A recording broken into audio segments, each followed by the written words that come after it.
we have Mickey here from Mr. Telecom from World Mobile, you guys. And my God, we have a big lineup for you all today. This is very exciting, highly anticipated. Again, we've been planning this over the past few weeks and really just trying to bring together community leaders, different projects, different communities. And man, I'm really excited to dive in. But before we dive in, just want to do a couple quick housekeeping things. Number one, nothing here today is financial advice. I encourage everyone that's tuning in, always do your own research, and nothing here constitutes as direct financial advice. I also want to remind everybody, we do have a live stream giveaway happening today. So in the promotional post you've seen, you guys will see that. Oh snap, we got Toshi here as well. We got an early bird, early early cat. Hey guys, good to be here. What's up? What's up, So Toshi? yeah, just going through real quick, just setting the stage for today, going through some housekeeping, our giveaway that we have going. So yeah, just want to remind everybody, and if you are tuning in, please hit that retweet button, share with more folks so we can get more people in here and teach them about World Mobile. So yeah, without further ado, Mr. Telecom, I'm going to pass it over to you. It's our first time doing a show together, so I'm excited. It's a pleasure to be on with you, Rachel. Thank you very much for arranging it and organizing it. I know how much effort these things are, and I'm looking forward to being here on the show. Absolutely, really appreciate it. And yeah, I'll go through really quick. Let me just, I'll share my screen here just to show you guys. There has been a lot of effort and planning that has gone into this, a lot of speakers that we have for today. So just to show you guys really quick what you can expect for this lineup.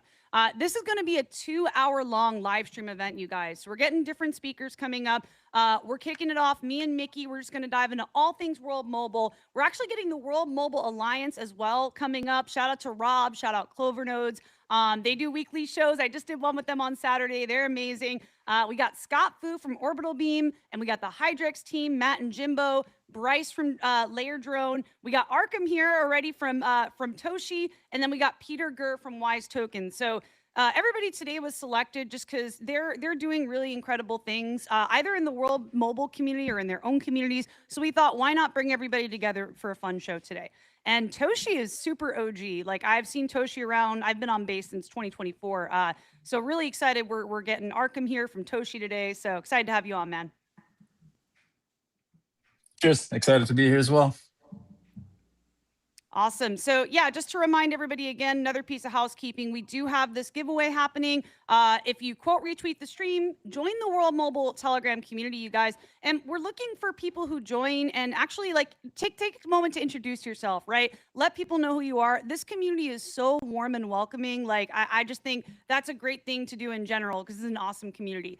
Of course, follow the speakers and projects and comment on this post. It's my pin post on X.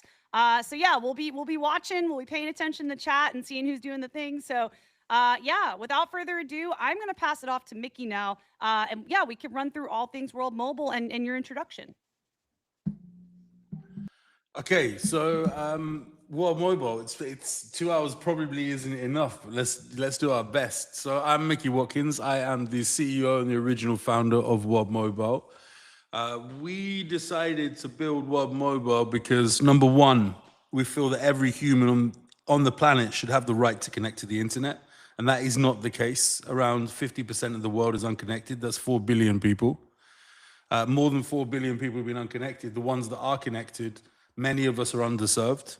If you live in California, or you live in Nevada, or you live in Alaska, or you live in different areas around Europe or the Middle East, you have bad connectivity unless you're in the city center in most cases.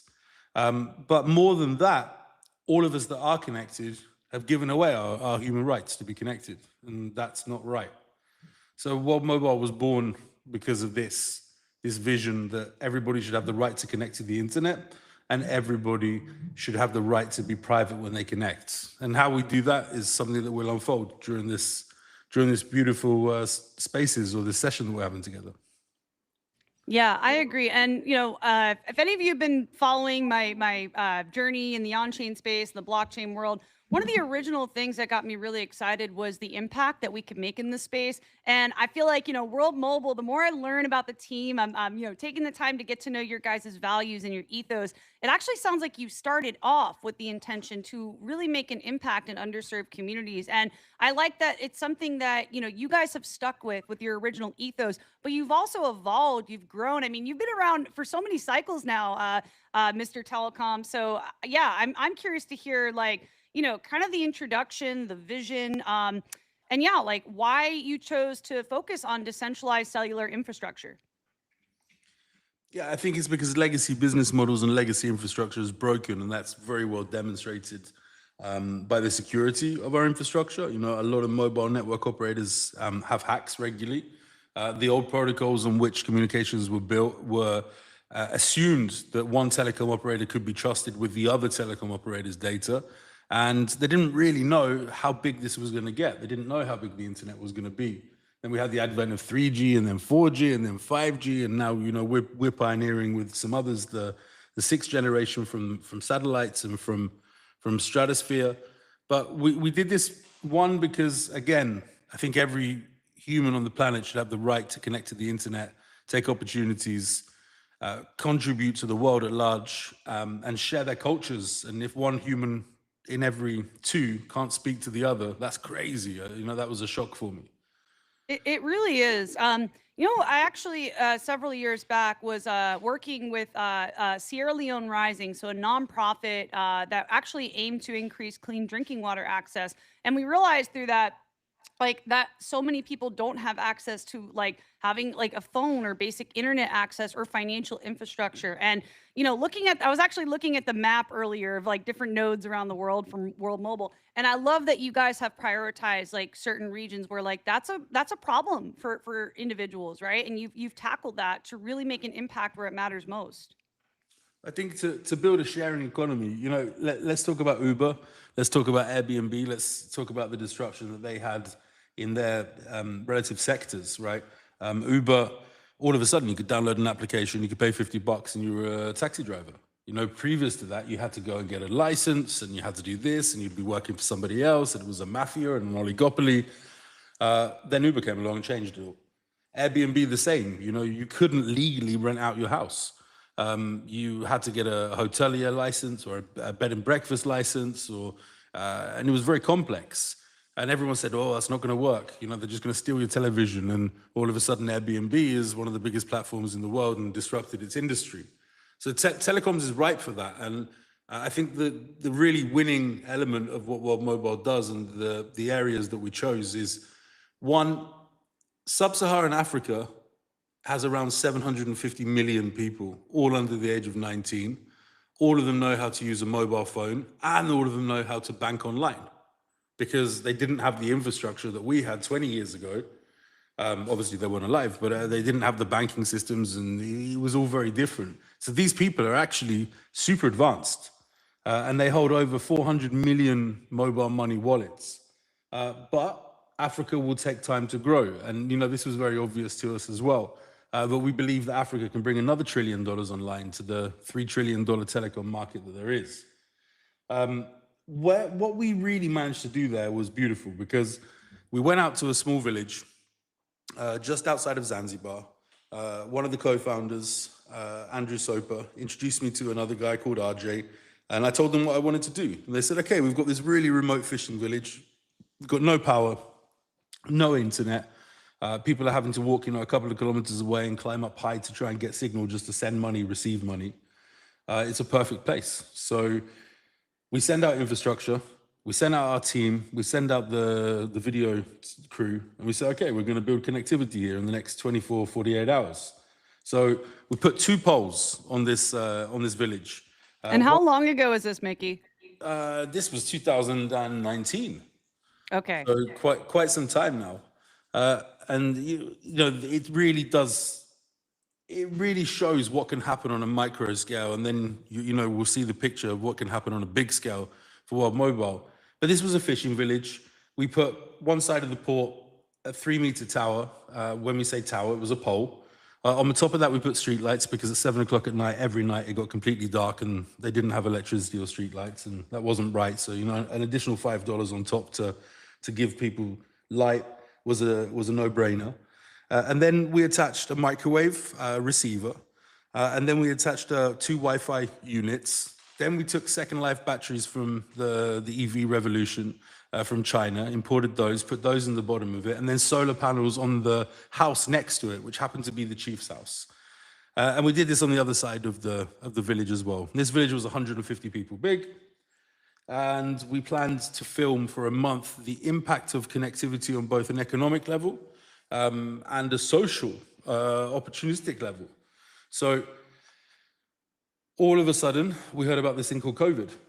And the next thing we knew, there was a travel ban worldwide and everyone was locked in their houses. But we'd managed to connect this village. And throughout the whole of that period of COVID, we couldn't travel back to do this documentary. But I knew stuff was happening because I was able to speak to this village. And, you know, people started to speak to me in French. I said to them, how have you learned French? I said, I've been using Duolingo. It was like, these guys had never had a phone before. And now they're learning a different language, you know, downloading apps from the App Store.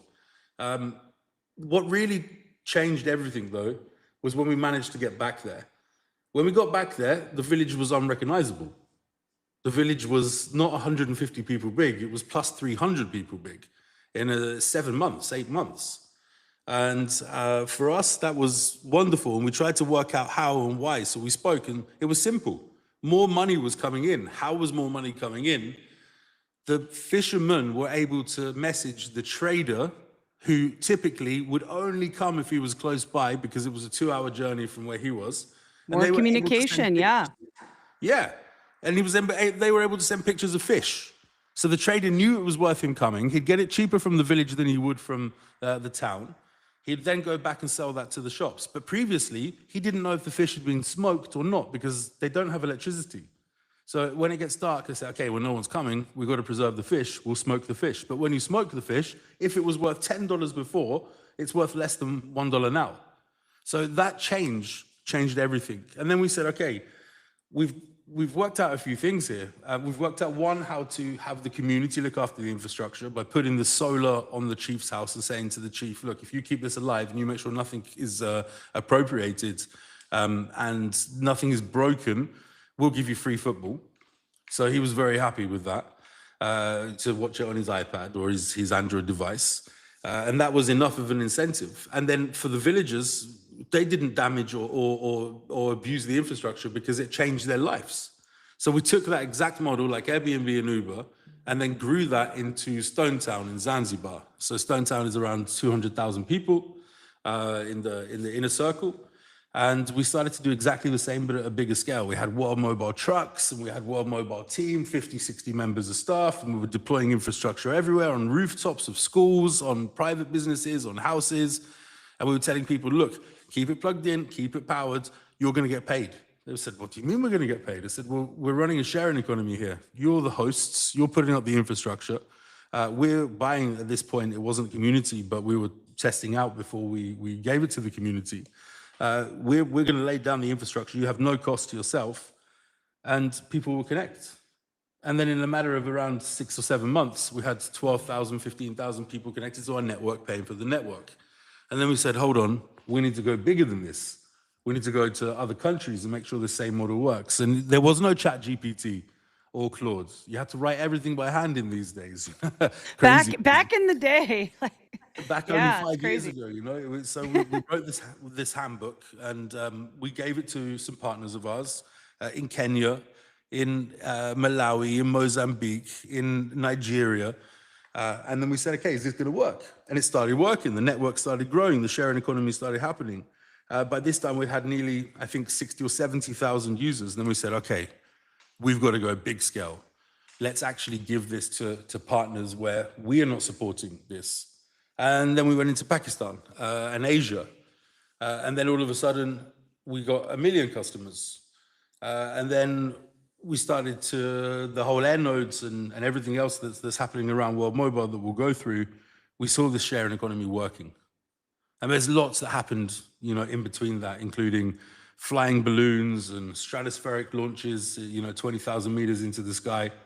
World Mobile is an ecosystem. It's not just one thing, but it always stems from an idea that is good, logical, and then gets validated, and then gets picked up on by our community, who's the best community that I've ever seen. Oh my God, the community is really unparalleled. Like, so coming into the World Mobile community, I just have to say, I was just given such a warm welcome from everybody. And, you know, with the market at where it's at, it was really refreshing to see just so many people just genuinely excited, engaged, like tapping in and supporting for everything. And I really love that energy. And I think it stems from, like you had mentioned, like you're solving real world problems. You know what I mean? You've built your infrastructure around tackling real problems in the world. So it's more on the RWA and DPIN side of things, which I feel like have done very well in you know recent months, because I feel like people really are in this market like looking for the tangible things, right? The long-term projects, and you guys have that track record, right, of solving real world problems and the long track record. Well, and generating revenue, because it's one thing Yeah. solving a real world problem, but it's if there's no demand for it and then no revenue can be generated, how can you build a sharing economy?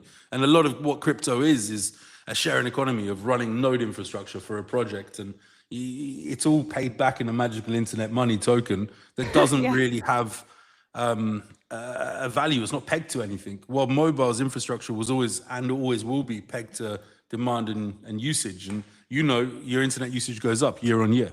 It's expected to grow 70% by 2027. You know, the data that we consume. There's more people So coming exciting. online. And I want to share a little news. So we did say we're going to share a bit about the context of like what Onchain Media is doing, what I'm doing here supporting World Mobile. I want to share with you all. I see the chat is active, by the way. I looked away from the public chat. There's like 100 and something messages. Shout out to everybody that's tuning in. I see Clover out there. And yeah, some news I haven't shared yet with you guys publicly is that I actually got my World Mobile plan set up yesterday, last night, you guys. Shout out to Isaac who helped me and walked me through everything. And I am making a video about this process so you guys can see. And definitely looking at nodes, looking at any way that I can get involved, because I just think like what World Mobile is doing, what the community is doing, there's opportunities to earn. There's a thriving community, and just all the signs are pointing to like good things to come. So, anywho, just wanted to share that little news, you guys, that I did get my World Mobile plan set up. So very excited about that. And also just want to also one thing to set the stage here is we will be doing weekly shows. So this is a kickoff event, you guys. We're having everybody join today, but in the coming weeks, we'll be doing weekly live streams, weekly shows with World Mobile, supported by Onchain Media. So yeah, just to give a little color here, you know, there will be more shows like this. So very excited. And Mr. T, always happy to have you on and do more like this. But yeah, very excited, because I was gonna say, like, I feel like it's hard to go over everything that World Mobile does in one episode. So we need a series, right? So anyway, very excited to dive into all the things. But yeah, so Mr. Telecoms, curious, like, you know, if you want to dive into any of the deeper kind of meat and potatoes here of what World Mobile is, what you guys do, maybe I'll pull up the website here. It's a dynamic mobile network that's very hybrid. Sounds like a lot of words together, but we have a network that's on the ground that's powered by the people. There are 145 or 146,000 active air nodes that are owned by the sharing economy right now, paying millions every year to them for connecting customers of World Mobile. So this is like the core of what we do. This is where the money comes into the flow. And then we have the Earthnode network. And the Earthnode network, there's 1,000 validators. It's been a masterpiece. It's taken a long time to bring it to fruition. But finally, we're looking like we're close to a mainnet launch of this. We've got the closed user group that are testing, that are sharing with our community, and at the wider communities, you know, what's happening. It's a very special piece of equipment. If you believe in decentralization, there is nothing decentralized like the Earthnode network. And I really, really mean that. It has AI inference. It has telecom services that run on that. And essentially, it's the mobile core that runs all of the network that enables every single one of our customers, including you now, to be private. For the first time, a mobile network operator doesn't snoop on you and doesn't say, "Hey, trust me, I don't snoop on you." Says, "Hey, It's not like, "Hey, trust me, bro, I'm not selling your data." Like that's how they do it. And then go and look at Google and look at the last year and look how many fines mobile network operators got for sharing just your location data and your metadata. But that's your data. You're paying for it. I That's saw a great. class action lawsuit against WhatsApp as well, like because they claim to be end-to-end encrypted, but they were actually selling your data. Like it's I've wild, told and people that's for one of the reasons years. I made the switch, honestly, because I it was something I started reflecting on. The more and more I learned about you guys, I was like, yeah, I feel like that's something very intimate. Like each of us, like having a phone, I feel like we should have privacy first options, right? Like things that like respect user privacy and data, and yeah, you guys you're really doing that. Imagine a world where you pay for the service and then they take your data. Like if you call Yeah. your old mobile network operator and say, "Hey, look, can you give me the last 6 months worth of my records?" They're going to say, "No, we can give you the last 3." So, okay. And when they finally give it to you, they're going to give you how many gigabytes you've used, how many SMSs you sent, to whom you sent those SMSs, to whom sent back those SMSs, how many calls you made, who made those calls, who made those calls into you. That's it. Like, what about all the metadata? What about everything else? And also earning back, like something I realized once I signed up for my plan, I got into the dashboard. I was like, wait, I'm actually earning back from this. I can stake from this. There's incentives for me to have that plan. And I just thought that's really cool. Like I don't know another mobile carrier out there that actually allows you to earn and get back from your plan. Like I just think it's a very novel concept. And yeah, it's something that it just solves multiple problems. It's tangible. It's, yeah. And anyway, just in the direction of where I feel like the industry's kind of craving stuff like this right now, I feel like. I think it's time to reclaim our power, and I think it's time to reclaim the ownership of the network that we used. And others have tried it, right? You've seen the Pollen was out there. There's a few others right now that are building Wi-Fi based network. Helium showed the world what a sharing economy should be, but they chose the wrong subject. If you're going to build a sharing economy, you've got to make sure that you earn money from it. And if there's no demand, IoT, there was never going to be any demand. And there's a lot of projects out there that call themselves deep in, but where are the customers going to come from? Right. Very quietly, in a small corner with an awesome community, we've managed to bring on 3 million daily active users, 3.3 million daily active users. We're a top 2 blockchain. Yeah, let's talk about, you guys have like a massive user base too. I feel like you have solved things that a lot of crypto projects like some of their pain points you guys have really thrived in. Can you tell us about like what has worked for you guys? Like how have you been able to expand and grow to the size that you're at? And also I'm looking for, where is it? Ecosystem metrics. Here we go. This page, you guys, I'm dropping it for the chat so you guys can look. You guys can see daily active users, just all the metrics. It's super transparent, everything they're doing. You guys can poke around on their website. So I'll drop this link to the chat. And you can cross-reference this against our community as well, who they make up these ecosystem metrics. They're the people that are the operators, the hosts, the affiliates, the Earthnode operators. So a lot of crypto is just bullshit, and they tell you a story. But we decided to build it differently. I think we could be in a different place if we chose to fake it until we made it.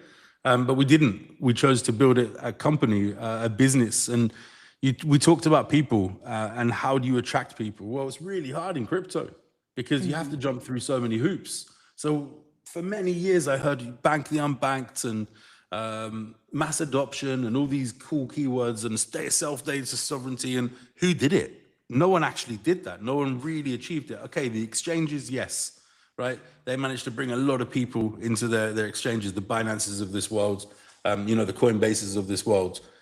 Market makers, they cashed out on everybody and they just killed the industry or tried to kill the industry for their own gain. But nobody really managed to get real customers. And the way to do that is to have the usage of a token completely seamlessly, right? And then maybe it doesn't look sexy until it gets to a point where the supply, the demand is more than the supply. And if you look at this trajectory that you've got on the screen right now, and you look at the buybacks that World Mobile is making, and you look at how the World Mobile token is used, which I'm very happy to go into at any point. Oh yeah, we got to talk about the token, the buybacks, yeah, all of it. Because I was learning more last night, like looking at my user dashboard, and yeah, it sounds like so a lot of the things in relation to the token go back to sustainably just keeping things going for the entire project. Do you want to break down how your token kind of helps relating to your whole ecosystem? Yeah, sure. the token itself is the blood of the network. So it transports all the necessary information that allows you to have, not me, you to have an audit trail that as an operator of infrastructure, or as a host, or as an affiliate, or as a consumer, or a staker, or anybody within the ecosystem, to understand that your data is private, that your information is kept private. The World Mobile is not monetizing that, and it's yours, real self-sovereignty. And how does it work? So you pay every month for your plan. What happens is a certain percent of the dollars that you pay get converted to WMTX. Then when you connect to our piece of infrastructure, whether it's an air node, whether it's an earth node, whether it's our VPN, whatever it may be within the ecosystem, World Mobile Token is used to validate you, verify you through your DID that you can rightfully connect to that piece of infrastructure, that you have enough balance, or in some cases that you are a World Mobile customer, and then you get a benefit to connect somebody else's infrastructure as well. So World Mobile Token is used for that. And then the air node. An air node is a radio, right, essentially, telecom grade radios, and we have many. They range from anywhere from $50 all the way up until $100,000, and soon we'll have a $2.5 million this is a hot commodity. This has been flying off the shelves, you guys. Like, seems like a lot of people. There's some community members here. I actually want to give credit where credit's due. There are some people who have been operating nodes and doing very well in this community. So can we just talk about, oh, we got Toshi back. Awesome. But yeah, can we just Toshi operates a node, by the way. Let's go. Okay, perfect timing here. So yeah, Arkham, we were just chatting on, you know, the air nodes, like how this is such a hot product in the World Mobile ecosystem. Seems like something that's very celebrated and people have been able to earn a living off of. So very exciting.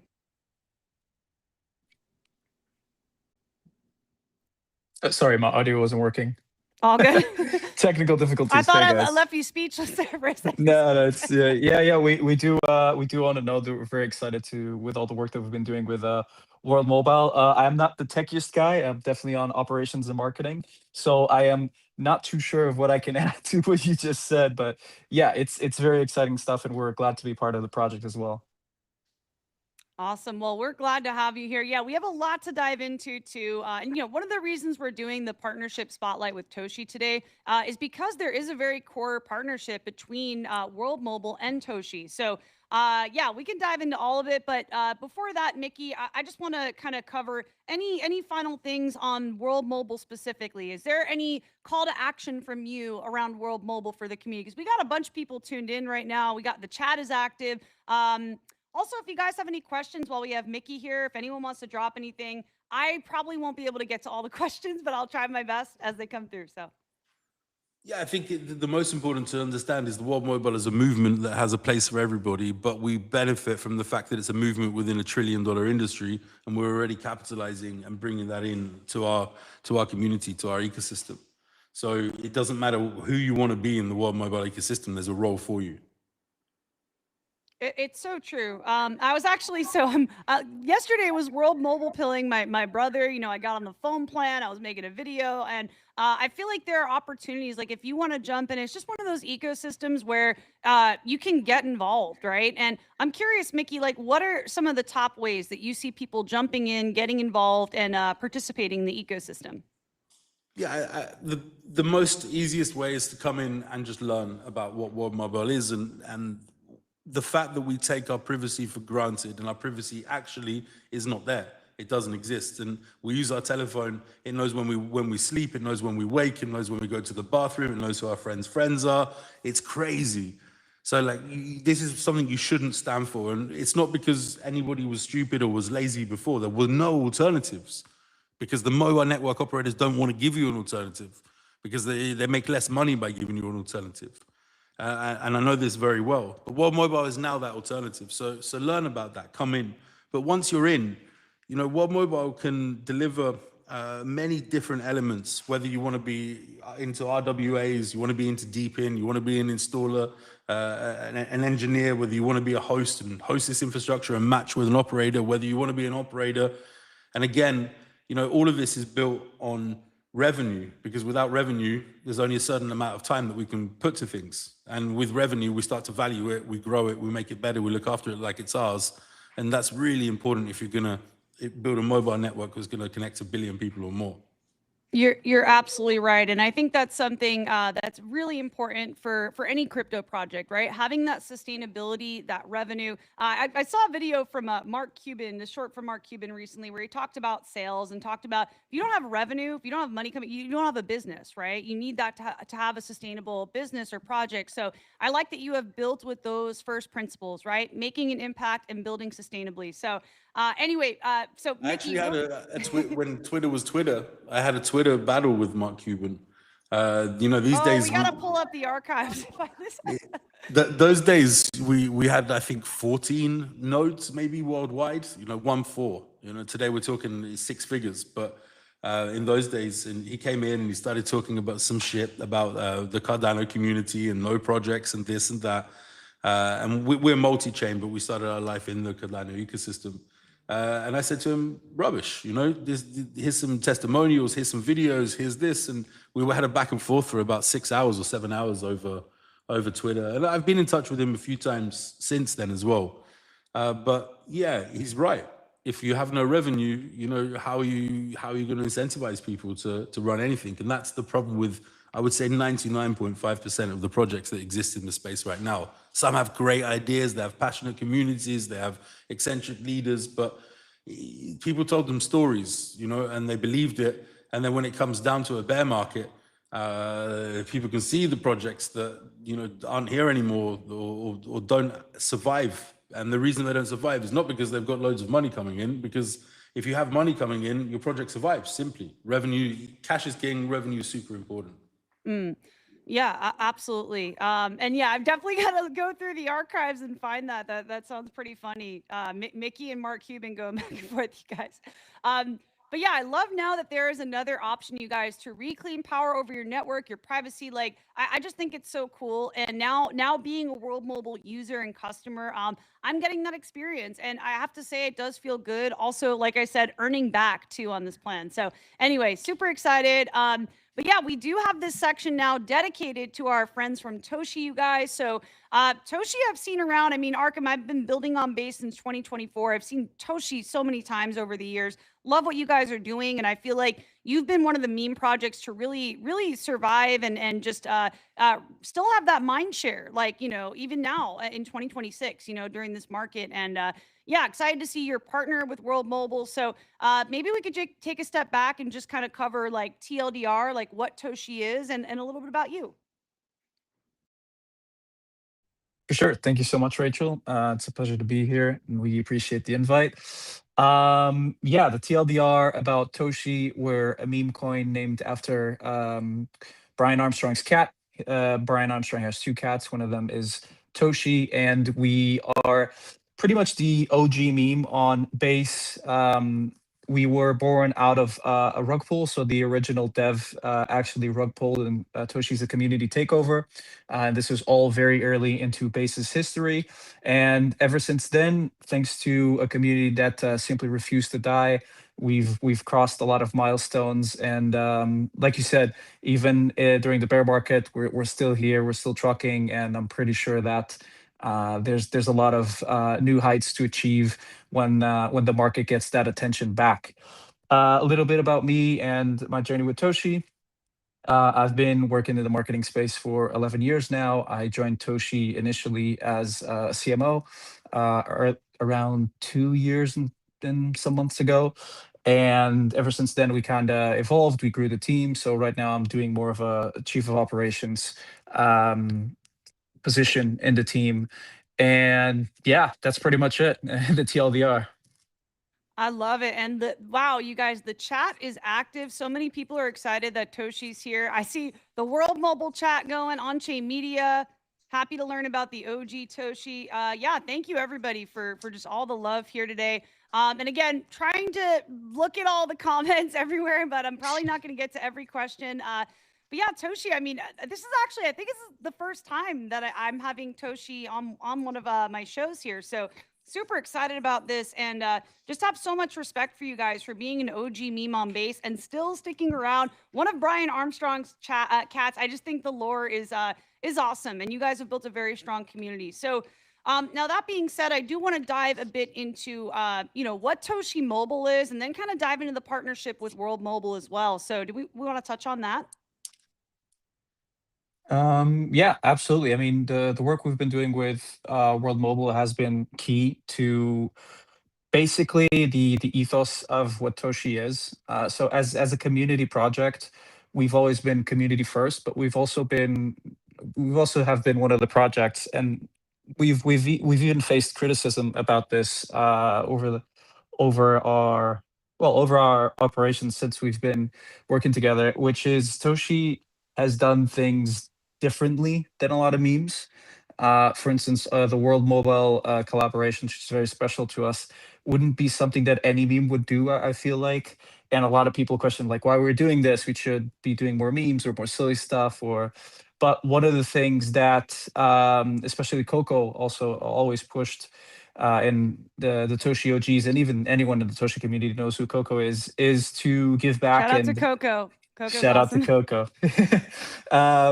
But one of the things that he always pushed as part of the Toshi ethos and the reason we exist is really giving back to our community, but also giving back to crypto and really trying to make the space better as we grow as well, rather than having an extractive quality, which is what a lot of meme coins in the past have. Not all of them, but unfortunately, we do exist in an industry that is known to be extractive. So we try our best to actually improve the environment around us. And World Mobile has been a big part of it. From the node to Toshi Mobile, we just see it as a way to not only have a creative outlet in the space, doing something that other meme coins haven't done yet, but also a way of kind of giving back to this space. And not to get to woo woo, but to give back to the world as well, because we as a meme coin are actually having impact in people outside of the industry through these kinds of projects. And as far as my personal beliefs, what goes around comes around. So the more good, the better that we act towards people in our own community. I think that energy also comes back to us as a project. So Wow. I yeah. personally I love that. I just have to say because I feel like in this space, like we get very locked into like I feel like our bubble, but like kind of looking at the broader world and impact that we can make. I've seen projects do this and prioritize this, and being a meme, I feel like you have more of the fun community vibes, but having the ability and the resources to give back and making an impact in the world, I think I agree with you. What goes around comes around. And I think that's just a good way to operate as a project if you have the ability, right, to give back in some way. Absolutely. Absolutely. Yeah. So, okay, I'm curious now, like to dive into all things World Mobile. I was looking for a post on this. Yeah, I don't know, Mickey, Arkham, if you guys want to walk us through, and all of our viewers today, what is Toshi Mobile, and what's the bridge between World Mobile? Yeah, first of all, we very much value our partnership and relationship. I know that some of the founders of World Mobile have been long-term friends with some of the Toshi team, and you are a very cool project. It was a joy for us for you to be the first project that was building on World Mobile, your own mobile network operator that carries across the same values, privacy, security, and ethos as World Mobile. And I think there's big demand from your community, and it's a great example of of what can be done, and something that's sustainable as well. Much appreciated, Mickey. I mean, the sentiment is the same on our part, so we're very happy to be part of this. Actually, I don't know, Arkham, if there's like any link or kind of an announcement or any post that breaks down the collaboration that I could share in the chat. But yeah, would love to share any resources, like where can people get started with Toshi Mobile, and like yeah, some breaking down some more of the nuances. I'm pretty sure we have something, but um, let me It's search that okay. up. I Yeah, can do some sleuthing over here and you try. caught me Uh, lacking because I got Flynn you. Flynn I is the got guy you. that I'll go dig actually it up. managed this part. Yeah. Yeah, so just to kind of dive into some of the nuances here, I'm curious for everybody watching and listening now, like where can people get started and functionally, like what can they do with Toshi Mobile? They can take a plan. They can be on the World Mobile chain. They have a DID assigned to them. And of course, they can have connectivity not just nationally inside the United States of America, but on the same SIM card, 70 different countries at the moment, and we're adding more and more every week. So it truly is a global SIM card with text, voice, and data. And the key differentiator is it's built on World Mobile infrastructure, which means that Toshi Mobile are also an entirely private mobile network, but it's fully regulated and fully FCC approved. So again, carrying on our ethos and making sure that our partners and the wider world has an option rather than giving up our human rights, which we do today, just for connectivity. Let's go. And yeah, I pulled up a video that I found here. Really cool. And by the way, you guys, we have a surprise guest. I did not know this was going to happen today, but we have Isaac here from the World Mobile team, you guys. He has been an absolute legend behind the scenes, helping me. Like I said, he helped me get set up yesterday with my World Mobile plan. Super excited we got an Isaac cameo today. So happy to have you here, Isaac. Hey guys, how's it going? What's up, Isaac? Yo. Hey, Isaac. Happy to have you here, man. Wasn't sure if we were going to make it happen, but great to see you. We're just diving in now into the bridge between Toshi Mobile and World Mobile and more about the partnership. So yeah, okay, I see the chat.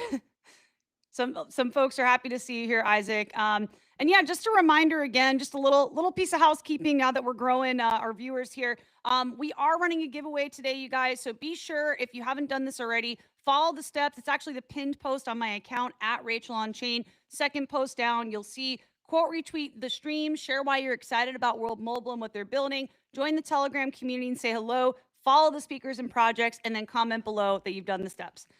So yeah, diving back into everything here. Yeah, Arkham, I don't know if you have anything else you want to share on World Mobile or any calls to action at all.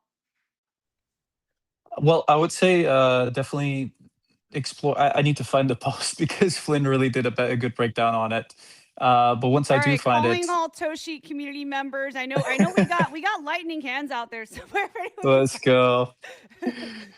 But definitely, explore more about the project. We do have some blog posts in our blog, about our collaboration with World Mobile. I would say just really dig into what we've been doing with World Mobile and learn more about it. And that alone, like, is pretty exciting. I would say that will be my call to action for it. Incredible.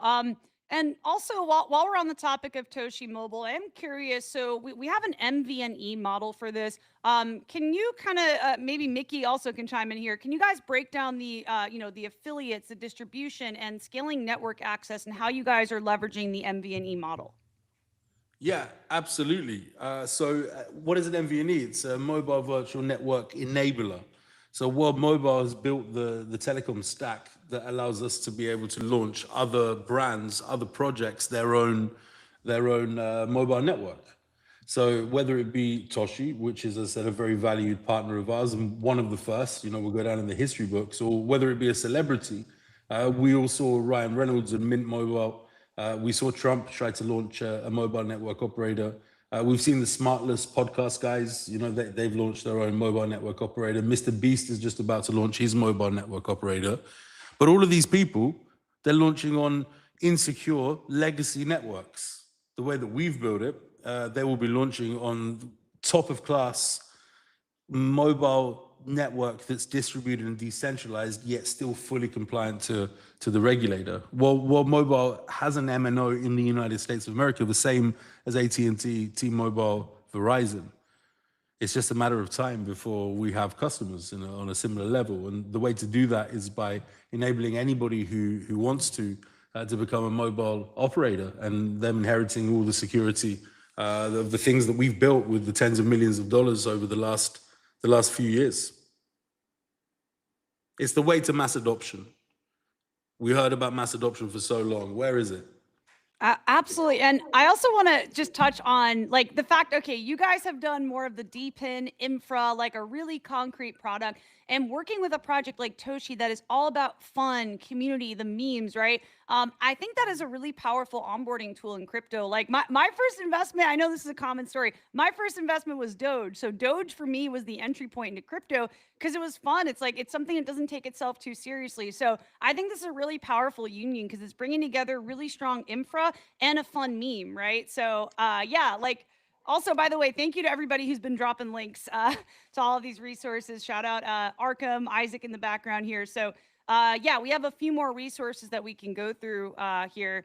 And it's actually on the World Mobile website, you guys. You can read more about this. So I don't know if there's any main points or anything you guys want to touch on here.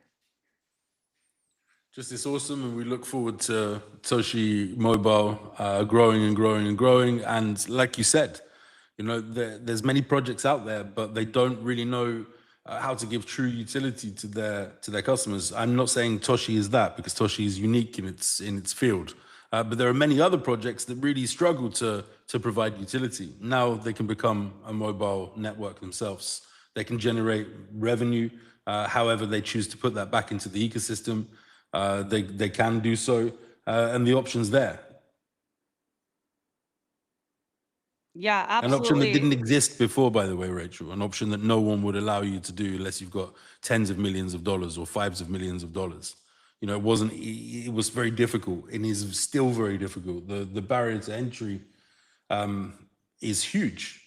It's telecoms, you know, and that's what we're doing, is democratizing every single part of it, allowing anybody and everybody. You know, if you wanted to build your own mobile brand and have, you know, people rolling around on Rachel Telecom, for example, you know, there's a conversation where you can do that. I'm not trying to shill it to you, but previously, how has anybody else offered you that?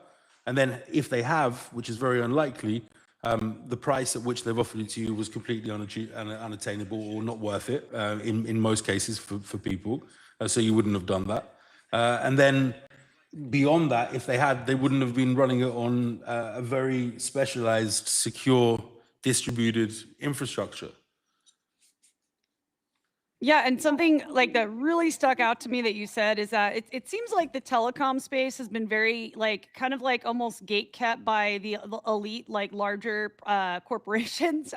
So I feel like now there's options, right? And what World Mobile is doing, it's like it's opening it up. So more projects, more accessible, and more of an even playing field, right? And more user oriented, right? It's doing things that actually benefit the user and the customer more. And I love this quote here, by the way. I just want to share this from the World Mobile website. Let me zoom in a little bit here. So Toshi Mobile shows that connectivity can be owned by the many, not the few. Any project with an engaged audience can now turn that energy into recurring value. And I love that. And I just think, yeah, you guys have nailed it. And working with a project like Toshi, just very powerful strategic move. And yeah, Arkham, I don't know if you have any other comments or thoughts around this.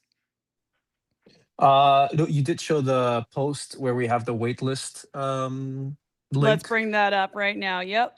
That would be the call to action. Join the waitlist so you're up to speed on everything on this collaboration. And yeah, I think besides the blog post that you just showed, I think that's the best way of staying up to speed. Okay, you guys. So I'm adding a call to action for the chat here. If anybody is not on this yet and wants to get involved, let me drop the waitlist link. I just joined the waitlist, by the way, so just got in. Let me drop the link for all of you in the chat. And shout out to everybody who's active out there, everyone commenting. I can't respond. I try my best to get to all the comments, but today is particularly active. So yeah, thank you everybody who's out there. I see you, Based All Might, Where Pines Grow, Momville, Java. Thank you, David. Oh my God, David's been nonstop showing up. And yeah, just drop the waitlist link if you guys want to check that out. And yeah, get on the waitlist. Isaac, I don't know if you have any other comments, or I didn't know you'd be popping in at this point, so if you want to chime in, feel free.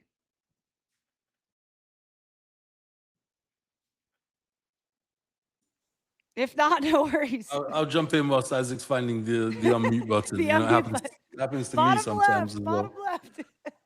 Yeah, I think what's also super cool is that we tried to look for some meme coins that had really strong communities. when we decided, okay, we want to do a pilot with a meme coin. And it happened, that we looked at the meme coins on some of the ecosystems where we were on, and they were moving slow, and the communities were different. And then we had moved to base. When I say move to base, we built our layer 2 on base. A layer 3 on base. And we have brought over, those 3 million customers, which makes Base one of the strongest ecosystems out there. Obviously, it inherits its security from Ethereum. I truly believe, as we spread out in the United States of America, having a partner like Base and Coinbase are very beneficial to us. But I think it's the fact that, Toshi carries on delivering and building on Base, and we also are building on Base. And, we've brought across the network builder ecosystem, which we haven't discussed yet.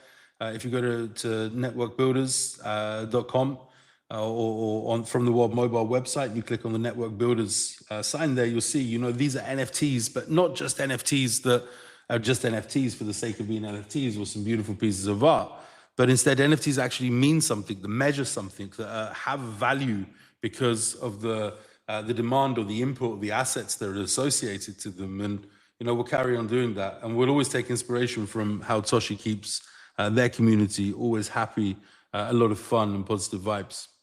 And that's one of the things that we saw as we came across to expand it into the Base ecosystem, is that it's a very cool ecosystem.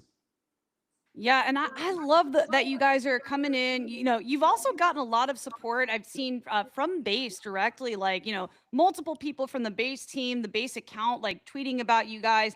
And I just think that's awesome. Toshi is another one that's just been a very core pillar of the Base community. So, yeah, I mean, I've been building on Base since 2024 and just really love the community. And yeah, again, Toshi, like I said earlier, has just been a project that's been around for as long as I can remember on Base.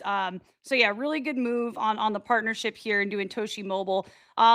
Real quick, I do want to say hello to a new face we have on our screen, you guys. We got Clover Nodes here, incredible community member from World Mobile Alliance, from the World Mobile community. Do you have some World Mobile swag on right now, man?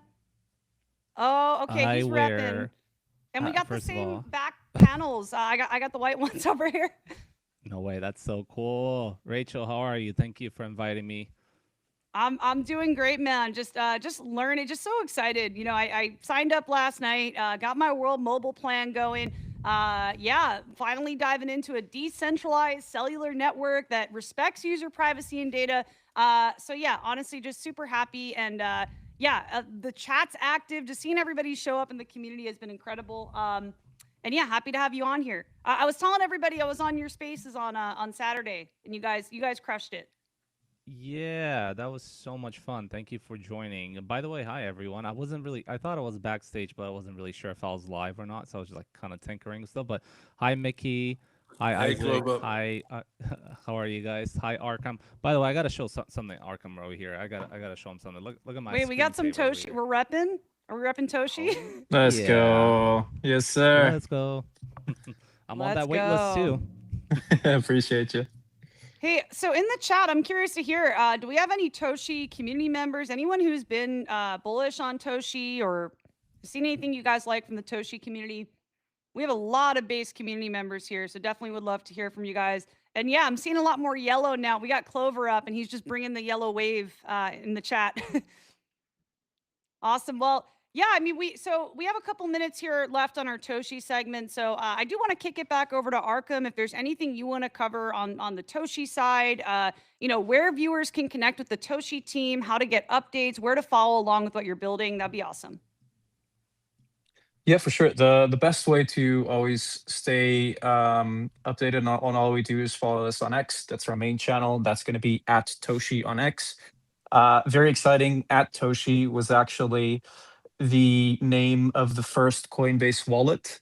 And Coinbase was actually kind enough to give us the handle because they're no longer using it. So we used to be Toshi_base. Now we actually have the OG at Toshi handle on X, which is really nice. This is absolutely the best place to stay updated, stay posted, even though the attention on crypto is kind of low right now. Crypto is very much part of the attention economy. We're still building, and we have some pretty cool stuff coming in, I would say, within next 1 to 2 months. Some very exciting partnerships as well. And we're going to keep working with amazing partners such as World Mobile. So even though we're going through a rougher period in our industry, that doesn't mean that we stop building. So please do follow us on X. Take a look at the website. Join the Telegram to talk to the community. Again, we're all working towards making this project great. And yeah, as a team, we're also always available, usually on Telegram. If you go there, we have mods, and the mods will also direct you to if you have like suggestions about anything that we would do or even partnerships. Telegram is definitely the best way to go. Awesome. I'm looking for the link now, trying to get everybody, anyone that's in the chat, access to links. So, okay, would it be the Toshi Base official group? Yeah, that's the one. Yeah. Okay, awesome. Just want to make sure I got the right one. Yeah, looks like there's that, and then the base chain portal. Okay, gonna drop the link for you guys for Telegram if anybody wants to jump in. Oh, wow. Thank you, Based All Might out there, our community manager, reminding people to repost the stream if you haven't shared already, you guys. There is a giveaway. I just want to remind, just coming back to the giveaway really quick. We are doing this. It ends today, you guys. We've been running this since we shared about the stream. So if you haven't already, quote retweet the stream. Share why you're excited about the live stream and what World Mobile is building. Join the World Mobile Telegram community. Say hello, introduce yourself, follow the speakers and projects, and comment once you've completed the steps. So just want to remind everybody that is ongoing throughout the duration of the stream. So you have the opportunity to earn today. So super excited. And yeah, we have, let's see, we got some new faces here. We got Rob and Clover, and we're getting ready to kick off our World Mobile Alliance portion of the stream. So yeah, I'll pass it back to you, Arkham, if you have any final words of wisdom or anything coming up for Toshi or a little alpha you want to throw out there. Always the usual question. If not, no worries. We do have something very cool cooking that I think is going to come up. I would say conservative within 2 to 3 months, but I think everyone is going to be quite excited to see it. It's a big partnership, so that's as much as I can say. But as always, join the community, join our channels, be present, be active, and it's always been with Toshi. It's always been like this. We under promise and we over deliver. So we never really share too much alpha, but we try to kick it out of the ballpark with everything we do. So yeah. And lastly, thank you so much for having us. It's a pleasure and an honor to be part of this movement. And yeah, we're always here. Arkham, yeah, we definitely got to cook one of these days. I've been DMing with Coco for a minute now, just talking about different ways we can activate. Like, we do a lot of shows and media. So yeah, we should definitely chat, man, because this community is awesome. I've loved what you guys are doing for a long time. So thank you so much for being here today, Arkham. For sure. Thank you. See you guys. Have a good one. Thanks so much. All Thank right, you, wow, Arkham. we're ahead of schedule now on our stream, you guys. Look at that. And I see the chat is still active, seeing everybody just super engaged here. And again, if anybody has any questions throughout the stream, feel free to ask. Paying attention here, I see the YouTube chat, I see X, and we have various Telegram communities going. So anywho, you guys, I do want to pass it over. We have a really special guest joining us today. I would say core pillars in the World Mobile community. We got Rob here, we got Clover Nodes, and these are guys that really welcome me with open arms. I joined a space back on Saturday, and even coming in the World Mobile Telegram, like they were just there on the front lines, like welcoming newcomers. So just got to shout them out, and yeah, happy to have you guys here today. Thank you. We appreciate it. We're happy to be here. Yeah, so if you guys want to dive in, I mean, maybe we can start with just introductions to who Let me you just guys say are. that these two Oh, guys here we go. are We're getting more absolutely flowers. awesome. They're awesome. Every week for the last 4 years, pretty much, they have been representing the World Mobile ecosystem. They give me shit when shit is needed. They're very neutral, but their blood is World Mobile, and we feel that, and we appreciate them. And as the founders and the co-founders, just want to say that these guys are awesome. They're yellow blooded. Like all the timeline's just yellow, you guys now. Like my algorithm's like just super yellow now since connecting with these guys. But I think it just goes to show the passion. I mean, Rob's even representing. He's got swag on today too. Where can I get some of this cool swag, you guys? I would have worn some today. worldmobilealliance.io. All right.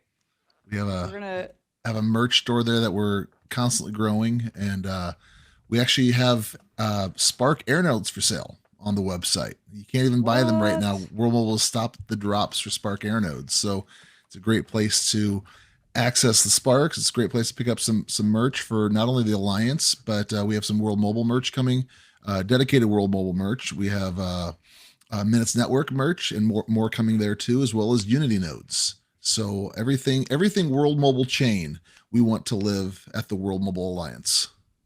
This is awesome. I'm pulling up the X account right now. So yeah, here it is. Wow.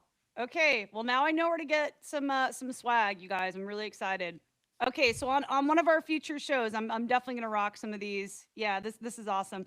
Well, anyway, not before we get too deep in the weeds, I would love if you guys could just take a moment to introduce yourself and share with our viewers what World Mobile Alliance is. Maybe Rob, you could kick us off, and then we'll pass it over to Clover. Well, thank you. My name is Rob, and I am a member of the World Mobile community, and it's amazing because as we've watched this community grow, we've seen people step up and take ownership of things, and people just World Mobile community. We show up because we believe in it. It all started for me back in I think it was 2021 when World Mobile released the Smart Village video on YouTube, and it started to make its rounds amongst the Cardano community, which I was very active in at the time. And the Smart Village video, and then the Smart Village revisited it. And I remember watching those videos, and if you haven't seen those yet, Rachel, they will melt your heart. Okay. But I saw these videos of them putting up this street lamp with a solar panel and a router and a Starlink or some sort of a satellite device. And all of a sudden they connected the village. Mickey told the story, but watching the video, there's like a 4-minute video and like a 3-minute video. And I remember watching these, and I ran upstairs with my phone in my hand, and I told my wife, I said, "We're buying a street lamp." And she's like, "What are you talking about?" But it was so powerful that I wanted to, whatever they were doing, I wanted to be a part of it. So that's the story for a lot of people. They watch these videos. They found out that World Mobile was going to be releasing Earth nodes and help power this network to connect the unconnected. So like many people, I sat there and I wanted to be a part of this. And so I would sit there and wait. And then every now and then an AMA would come out, a new video from World Mobile would come out, some sort of announcement would come out. And it was exciting, but there wasn't a whole lot happening. So then we go to August or September of 2002, or I'm sorry, 2024. No, I'm sorry, 2023. We're in Denver, and there's a conference. It's now called Rare Evo, but it's called Rare Bloom at the time. And we're at this Marriott resort, and I see a guy wearing a World Mobile hoodie, and it ended up being Cal. And I walked up to him. I said, "I know your face. I see you all over X, all over Twitter at the time."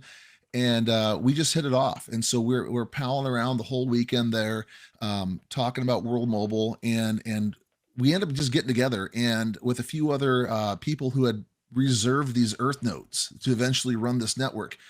And we said, "Guys, there's nothing here. There's people wanting community, but there's nothing established.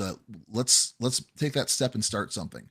And so we started out by about a month and a half later. We just did our first space. It was an X space or a Twitter space, and that's the Saturday ones, right? Yes, yep. And we would just do 1 or 2 a month, and we realized that there was massive demand for it, and people just wanted to be a part of something because there was nothing else happening at the time.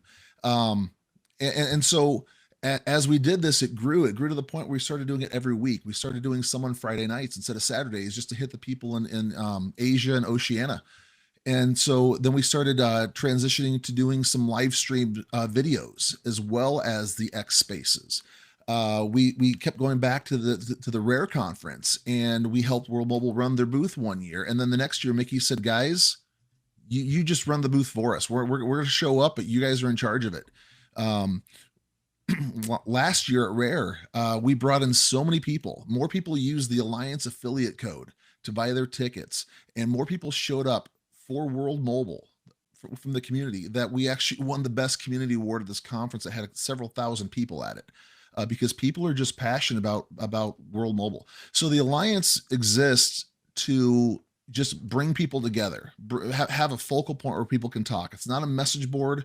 It's not a website. It is a place where we can get together and do things, both online and in person. So we've scheduled several meetups. We've scheduled several in-person events, usually surrounding other types of crypto events. We've gone to ETH Denver. We've gone to the Rare Evo Nice. several times. The last couple of years, we went and saw 3 years ago in Vegas, we went and saw David Copperfield. 2 years ago, we saw Penn and Teller. Last year, we took a group of 80 people to go see the Blue Man Group. At the end of the conference, this is after spending 3 days together, palling around and not leaving each other's side. We can't get enough. And the community, the people that show up, they show up because they love it. Like Mickey said, it's been almost four years straight of us doing spaces about once a week. And you guys are really committed too. I mean, I could just tell the energy coming in there. Like, I feel like that's one of the reasons, like, I really love building in it's the community, it's the people, right? In this ecosystem. Well, like, what's better than building with people who are mission aligned, who you become friends with, you build authentic relationships, and you just have fun, right? Because at the end of the day, like, I tell people in my community, you got to have fun with the work that you're doing, and build with like-minded people, because I feel like that just builds that that momentum and that good energy and positivity in what you're doing. So I could see it very clear as day when I joined that space on Saturday. And this is I'm in Pacific time, you guys. So this is Saturday morning spaces, and this is now on my weekly calendar. It's one of those shows where it's like, okay, this is now part of my my weekly roster of things. So anyway, yeah, you guys, I've just been very impressed by how how you operate in the community and your commitment. So and also thank you, Rob, for sharing the backstory and how you got connected with everyone. Absolutely. And the fun thing is we sometimes we actually get accused of just being like yes men for the company, being part of the team, and we're not. We've never been compensated or paid or anything for doing this stuff. And so we have tried to branch out and do a couple of different things, such as launch the merch store and launch the Aeronode platform sales as a reseller. But this is something that we've just we love doing. We get excited. But it doesn't matter what the week is like. It doesn't matter how much it's drained us or pulled on us. We get together and people want to jump on stage on X. People want to show up in the comments when we do the live streams. Team members, whenever they're free, we get messages. Sometimes we ask Mickey to join us. Sometimes it says, "Hey guys, I'm free this weekend. When's your space?" They want to be there when it's happening, just like the community that wants to show up. And we've been very, very lucky, Cal and I, Clover and I, to be able to help carry this thing on. I mean, there's nothing special about me. Maybe you'll meet Clover in person. You guys are in LA, the West Coast, but you'll see there's something special about him. But I mean, it's just the consistency is what it's been, and people value that, and people want to be a part of that, and that's why you see the same people showing up at the events, the same people showing up on the X Spaces, the same people that are doing things like the network builders, same people that are buying the Aeronodes, people that want to operate the Earth nodes. People want to show up, they want to be involved, they want the opportunity, and Mickey and his vision, the team and their vision have given that to this community that says, "Hey guys, we'll front load this stuff, but you guys help us carry it, help us be a part of this thing, help us drive this home. This is a network that you're not going to just connect to, you're going to be a part of." Wow, very very well put, and just really love your passion, and even like talking to you guys. Just you're extremely knowledgeable about the project and the ecosystem, and ways to get involved, right? So I do want to kick it over to Clover, because I know Clover is going to have a great introduction here. Also representing from Southern California, you guys, we're definitely going to be cooking on some local events. Like, I'll tell you that. We got events coming up in a couple weeks with Stand With Crypto, Pizza Down next month, Global Bitcoin Pizza Day. So definitely a lot of opportunities for the local community building here. But yeah, Clover, would love to hear your introduction, who you are, and then we'll dive into more about World Mobile or Alliance.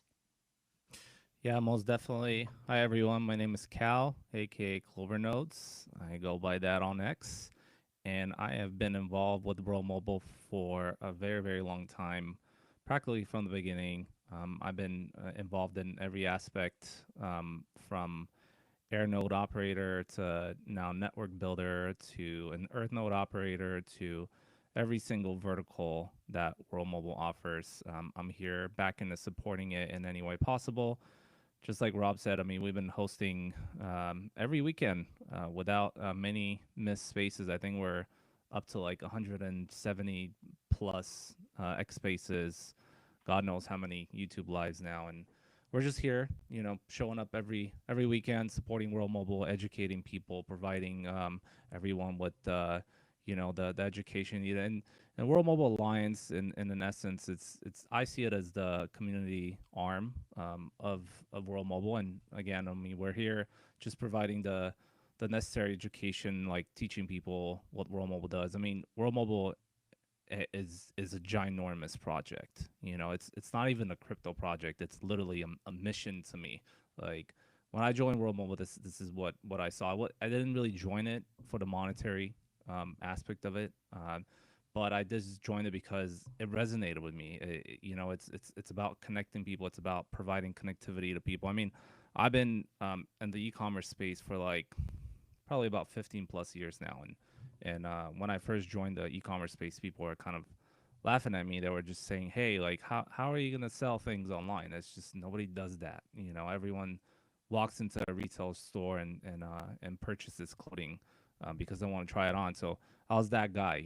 I wanted to prove everyone wrong, and I did it when nobody believed in me. So when I joined World Mobile, I had the same feeling here. Like you're up against the big legacy network, and who are we? We're just like a bunch of community members. But the more I've been involved with World Mobile, it's been like 4+ years now. Like the more people are joining, and the more people are kind of like understanding the mission and why World Mobile exists, the privacy, everything that Mickey talked about on this stream, and that's why I got super excited when I saw you joining, because I love seeing more people join World Mobile, and we call it the yellow pill effect, right? Oh man, But I'm in it. I'm in it, you guys. The PFP's yellow, and I have to say these guys also. I have to thank them just because, like I said, they're just at the front lines. Like when anybody joins the community, it's like you have like I don't know people that just genuinely are excited and want to welcome you in. So I have to say, you guys also really inspired me. And I'll show you guys real quick. I changed to the yellow PFP and just got like a wave of support and people welcoming me in. So just want to shout out everybody who was there. When I first made this post, let me share real quick. Yeah, and another thing I realized is, the market being where it's at, I was like, wow, this community is so engaged and active. Just so many comments from different people in the community, and it really blew me away that everybody is like, even in this market, everyone's still excited about World Mobile. So anyway, yeah, thank you guys for being there and giving such a warm welcome. And yeah, just to kind of dive more into the World Mobile Alliance, I'm curious if we can just cover like what it is, like what you guys are doing, and also would love to hear from Isaac and Mickey because I'm sure, you guys have years of rapport and collabing. So yeah, I mean, in short terms, you asked Mickey how people can be involved with World Mobiles, and this is exactly what we do. I mean, we're again, I see us as almost like the community arm of the entire ecosystem. I mean, we focus on education, on onboarding people, and just helping them understand what World Mobile is, and um, giving them an open, through our X spaces, kind of giving them an open way to ask the questions and to introduce themselves, and to just have a space where they can learn a little bit more about World Mobile. So this is what we do. I mean, we do in-person events too, with Rare, and we've gone to a bunch of different events, and we have, as Rob said, we're now distributors of Spark Air nodes, so anyone can purchase from us, as well as a clothing store, and a bunch of other things that we do. But yeah, this is what the World Mobile Alliance in essence is. I love it. Yeah, I'm actually going to drop the link to the website here where you guys can get Spark nodes. You can get some World Mobile merch here as well. So let me drop those links in the chats. All right, YouTube, you guys got it. X, dropping for you guys now. I see some people in the chat. CB is saying I've been yellow pilled here. Awesome, love Shout to out see it. And CB, thank you by the everyone way. who's reposted Shout the out stream. CB. You know, Shout out Rachel, CB. you know how me and CB met? Actually, I'm gonna break down the story. So, World Mobile We got started Peter here selling. too. Hi, Peter. Hey, Peter. Yeah. So, Sorry, guys. Did not mean to interrupt. Go for It's it. okay. Sorry, go ahead, Clover. it's all good. It's all good. Yeah. So, interesting story how me and CB met. CB is not just another guy. He's actually my Airnode host up in Reno. So World Mobile started selling Airnodes in Reno, and I was actually one of the first Airnode operators up in Reno. And the way it was set up at that point is you had to reach out to your host up in Reno and sign a contract with him. And that's how me and CB met, actually, through that Airnode platform chat. And he said, "Hey, I know who you are." So we jumped on Discord, and we became really close friends. You know, I met him when I went up to Reno to visit my node and the team, and he's just been a core pillar in the community ever since. And it's really cool that you can actually make such close connections with people that are hosting your infrastructure, and it just showcases how, you know, World Mobile is just not another deep end project, right? There's like real people involved in every avenue, every aspect of it. And, you know, me and CB, we're just community members. You know, we're just here, we're sharing an air node up in Reno, and we're connecting people and generating revenue from it. So I thought it was super cool. I had to mention his name, sorry. Well, no, I love it. I love giving flowers to people in the community, people that really show up and genuinely care. If you guys are regular Onchain Media show attendees, you know you're getting your flowers if you keep showing up. And yeah, I'm seeing a lot of sweet comments in the YouTube chat, X chat. Thank you guys so much. And yeah, like building with like-minded individuals, building with your friends, having the ability to earn and have a connection to this global community. I think it's really exciting. And yeah, just to dive a little deeper here, I brought up the About section for World Mobile Alliance. I don't know, Rob, Mickey, Isaac, if any of you want to chime in here. Maybe on the impact that World Mobile Alliance has had on the community. And Well, I can't speak to the big picture. Mickey might know more, but I know that several people have reached out to either Cal or myself, and our shows have been the deciding factor on as to whether or not they decided to buy an EarthNode NFT to be an EarthNode operator. People, we've helped distribute thousands of AirNodes. We've helped encourage people as far as finding ways to get involved, and that's the real thing. Is you know, I can't stress enough. That's why I started off. I am a community member. You know, it started off with me wanting to the day that WMT, now WMTX, but WMT was available in the U.S. markets. I bought enough of those in order to reserve an Earth node. So I'm an Earth node operator. I've bought air nodes. I have the token. I've bought an NFT for the network builder. So I actually have a hex, a digital piece of land to help start building this network as this rolls out. So it's just like Cal said, we're community members. We are people that want to be involved. We're looking for opportunities to be involved and to involve others. And I think that's the most important thing, is just there's been a space that people have been able to learn and grow and expand in, and you're starting to see, you know, nothing that we've done is great other than just showing up. And then when that happens, it provides opportunity. And I think you're starting to see more people show up, and people are starting to branch out now with their own projects, with their own ideas, their own ways to get involved.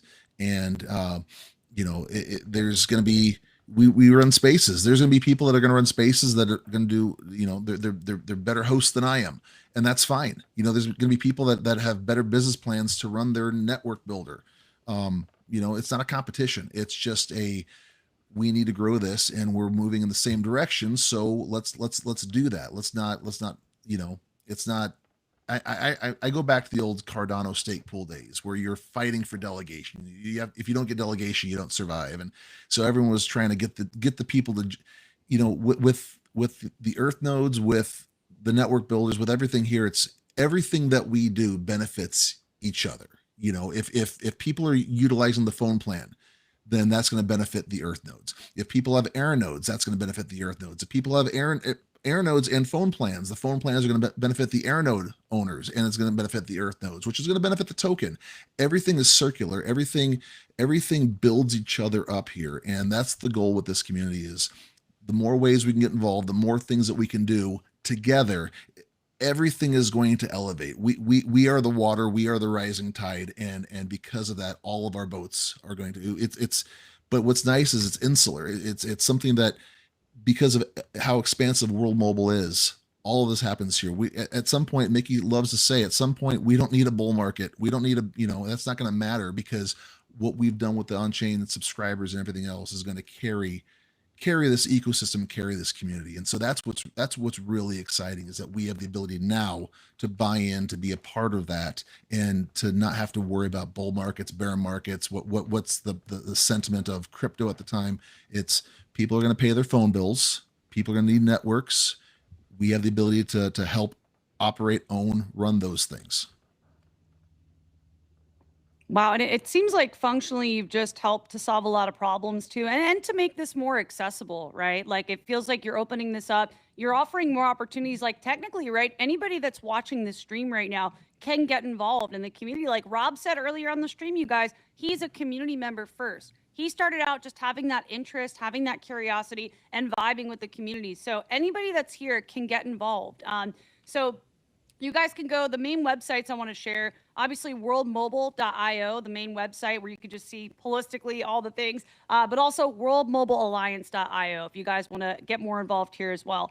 But yeah, I do want to just kind of cover any calls to action from the World Mobile Alliance team before we kick it over to Peter and Wise. So yeah, if you guys have any final calls to actions, I would love to get people tapped into your weekly shows too, because they're so much fun.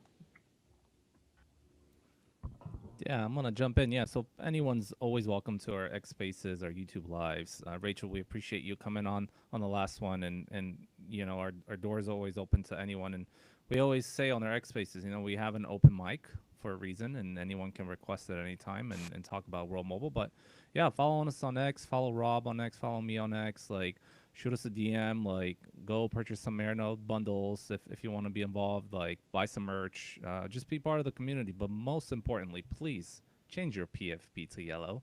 We would love that. Let's do it. Let's paint the timeline yellow, you guys. I feel like it's already happening. Again, my timeline has become a lot more yellow since connecting with these guys. But yeah, you guys, so you can follow World Mobile Alliance at World Mobilers. And can we just kind of cover real quick the time of your weekly show for Saturdays? Yeah, so we what we try and do is we alternate. So every other week is an X space, and then the off weeks we do the live streams where they are on YouTube and simulcast on X. So for US based folks, the X spaces start at 12 noon Eastern time on Saturdays, and then the YouTubes start at 3 p.m. Eastern time. So that would be, I guess, Rachel, for you, 9 a.m. Pacific time on for the X spaces, and then 3 hours later, so noon on Saturdays for the YouTube lives. But actually, because life gets in the way sometimes, we like to mix them up.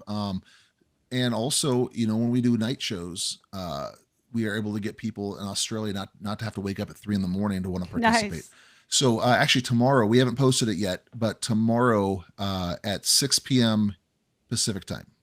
I don't know what that is UTC yet. We're going to wait till after this show, but we're going to be doing a YouTube live stream, X-Space video live stream tomorrow at 6 p.m. Pacific time. So if you don't have any big plans for the weekend, or you're not going out till later, or whatever you're doing, you're welcome to join us for that. But we'll be on YouTube and X live streaming video tomorrow evening for our weekend show. Let's go. Other than that, as far as the show goes, like Cal said, we have the website, we have the node sales. We are going to Rare Evo. It is the last week of July. It's in Las Vegas. It's at the Aria. And if you go to rareevo.io, you can buy your tickets. You can use their hotel link to reserve hotel rooms. If for not for the hotel, but for the tickets, if you use code WMTX, you'll get 10% off your tickets. Whoa! So that's just a little something to save our community and our friends a little bit of extra. I do recommend, if you have the interest and the extra funds, the VIP I believe is worth it. The meals themselves are just phenomenal, but there are some nice benefits and perks to the VIP. But the general admission ticket is so reasonable, and it's definitely just go. There'll be so many things to do. It's one of the things where we love to say, because there's so many mobilers, because of the teams there, Minutes Network is going to be there again this year. And so people that are Minutes Network fans, Unity Node fans, everyone that's coming to this thing, the whole World Mobile chain to this point, we're all going to be there. And so you don't have to know anybody. Just show up. Get your merch at the World Mobile or the World Mobile Alliance booth, whatever we have. We don't even have things planned yet, but whatever's going on there, get your merch. And then you will never be alone unless you want to be. If you want time to yourself, you have to go find it, because there are so many mobilers there. Everyone is so inclusive, and it's just so much fun in person. We do things, we have events going on all the time. We're going to parties, we're going to different things. We try and do like a big blowout at the end. Last year went to Blue Man Group, and it was probably the best show I've ever seen. It was incredible. We just have so much fun. And so if you're interested in doing something in person, last week in July in Las Vegas, Nevada, Rare Evo, rareevo.io, code WMTX will save you 10% of your tickets. The hotels are just insanely discounted right now. And we love Rare. We love hanging out in person, and it's something that we look forward to. Very, very excited about. Wow. Well, we got the whole chat going in Vegas now. It looks like everyone's excited out there. Yeah, I haven't been yet, but actually, I don't know if you guys can see the sign on my wall, but I work with Stand with Crypto. I'm a U.S. ambassador, and I know Stand with Crypto's had a very active presence at Rare Evo, but yeah, I haven't been yet. So. And Claire, who is part of the Rare team, her brother Wes is one of the founders of Rare, and Claire is on the Rare team.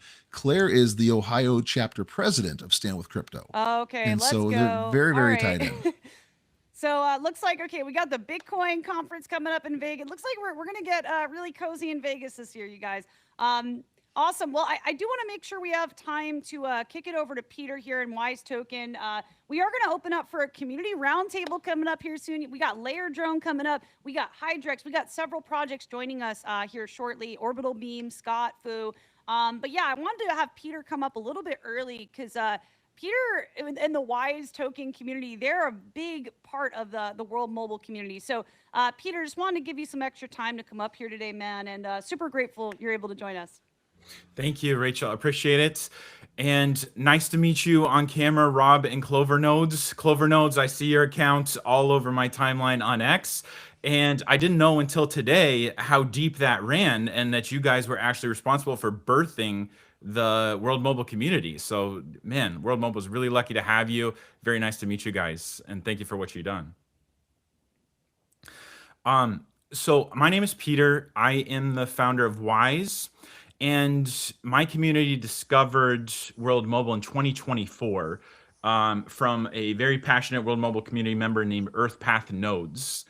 And that's how we discovered World Mobile, and where we were at as a protocol. We launched in 2020, and we were an on-chain lending protocol that was struggling. And the reason we're struggling is because of revenue, and revenue is really hard to make in crypto.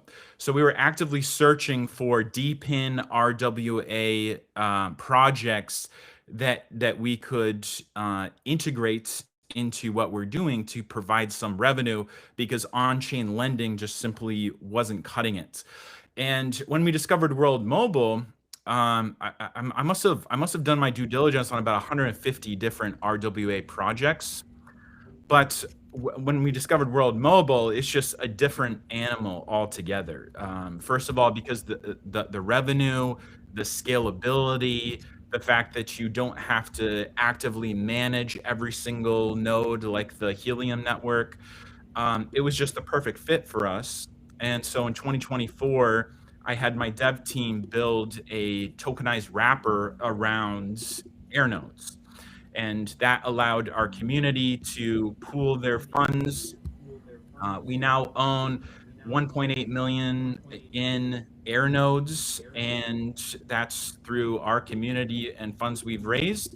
And the tokenized wrapper allows people to start earning immediately from their air nodes with no delay, and also to sell out of their position when they want to get some liquidity back. So we're very, very happy with what World Mobile is. I love that it's not just good revenue, but they're doing it for the right reason, and they have something that nobody else has, which is the decentralization and privacy aspect of it. And just a huge supporter of what World Mobile is doing in every single way. I was able to visit the Reno sites and see some of the Titan and Link air nodes that were on top of the buildings there, and that's very cool to see. And now we've actually partnered with World Mobile to build out their DeFi side of things. And so I actually have to ask Mickey really quick. Can I share 2 bullet points, broad picture about what we're building for DeFi with World Mobile? Alpha coming up right now. Yeah, of course you can, Peter. No Okay. problem. No fine details, but just general is good. Got it. Okay, so we are building the DeFi arm for World Mobile, so that right now you can earn you can buy a physical air node, right? We are launching the NFTs that represent each one of those air nodes. So if you're an air node operator, you're going to be issued one of these NFTs. And that brings the whole DePIN into the DeFi side of things, because you could do things with NFTs. Like, for instance, you could borrow against the NFT, or you could sell the NFT, and it's a digital asset that you could have that represents your air node. So imagine, like, if you own a house, you can get a home equity loan against the house, right? Or you can get like a HELOC. If you own a car, you can get a collateralized loan if you put your car up for collateral. Same idea with the air nodes. Once they are NFTs, you can use them for all these cool DeFi stuff. You could get a loan against the value of the air nodes that you own, and do a bunch of cool stuff. So we're very happy to be working with World Mobile. And yeah, that wraps it up. We're just very excited to be part of the community, and we're glad we found you guys. Love to see the just the synergy, the excitement. Yeah, just everybody working together to support each other here, and just being so active in the World Mobile community. And speaking of which, I do want to kick it over. I know we got some folks here. Rob, by the way, welcome to all the new people. We got Layer Drone here. We got Hydrex here. But just want to kick it back over to Rob and Clover. Before we dive into the ecosystem roundtable, Rob, Clover, if you guys have any final thoughts or calls to action or anything on the World Mobile Alliance side before we open it up, you guys are more than welcome to hang out as well. Chat's active. We're vibing. So I'll just say this and jump off. What Mickey and his team have done, what they've built, and what they've allowed us to be a part of, is it's life altering in the I guess perspective of, this has become our days, this has become our weeks, this has become a major part of our lives. But the ecosystem that they're building, the ecosystem that we've been able to buy into, what we believe is happening, what we see is happening with our own eyes, that's life altering, that's life changing. It's bigger than I could have imagined. I feel like we're buying Bitcoin at $100 right now, is what it feels like. It feels like we're that early. And so I'm very, very thankful. Mickey knows I love him. He's a great friend. He's an incredible person. He's inspiring. He's our leader, but he's also, as a person, he's just as cool as hell to hang out with, and just a great guy. So very, very thankful to that. You know, we do these spaces on the weekends. We try and find things to do throughout the week. You know, we're around, and Cal is definitely the face, the marketing guy of the alliance, and I'm just the guy that jibber jabbers. But it's fun, and we're here to help out, and we're here to encourage. But at the same time, we're walking in the same direction. We're not leading anything. We're just the ones that speak the loudest, I guess. But we are, you know, we're having fun doing this. We're looking forward to doing more things with you, Rachel. We're looking forward to watching how everyone, how Peter and everything with Wise, how all this stuff is growing and building with World Mobile. People are benefiting from it. People's lives are being changed because of World Mobile. And so that's what we want to see. That's what we were hoping when we had our first meeting together at that waterfall, that picture you showed with the 13 of us. That was the goal. The goal was to say, we want to start something that's going to build. And because people are waiting, people are desperate, and you're seeing that passion start to come out. So we're thankful for Mickey. We're thankful for his team, the people that become our friends, people that inspire us.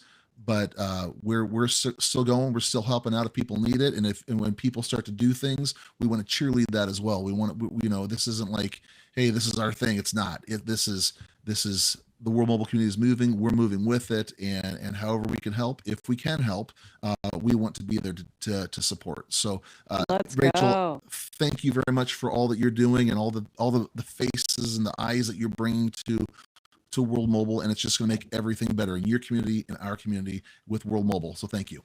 Thank you. Wow. I'm just seriously blown away at the vibes, the passion.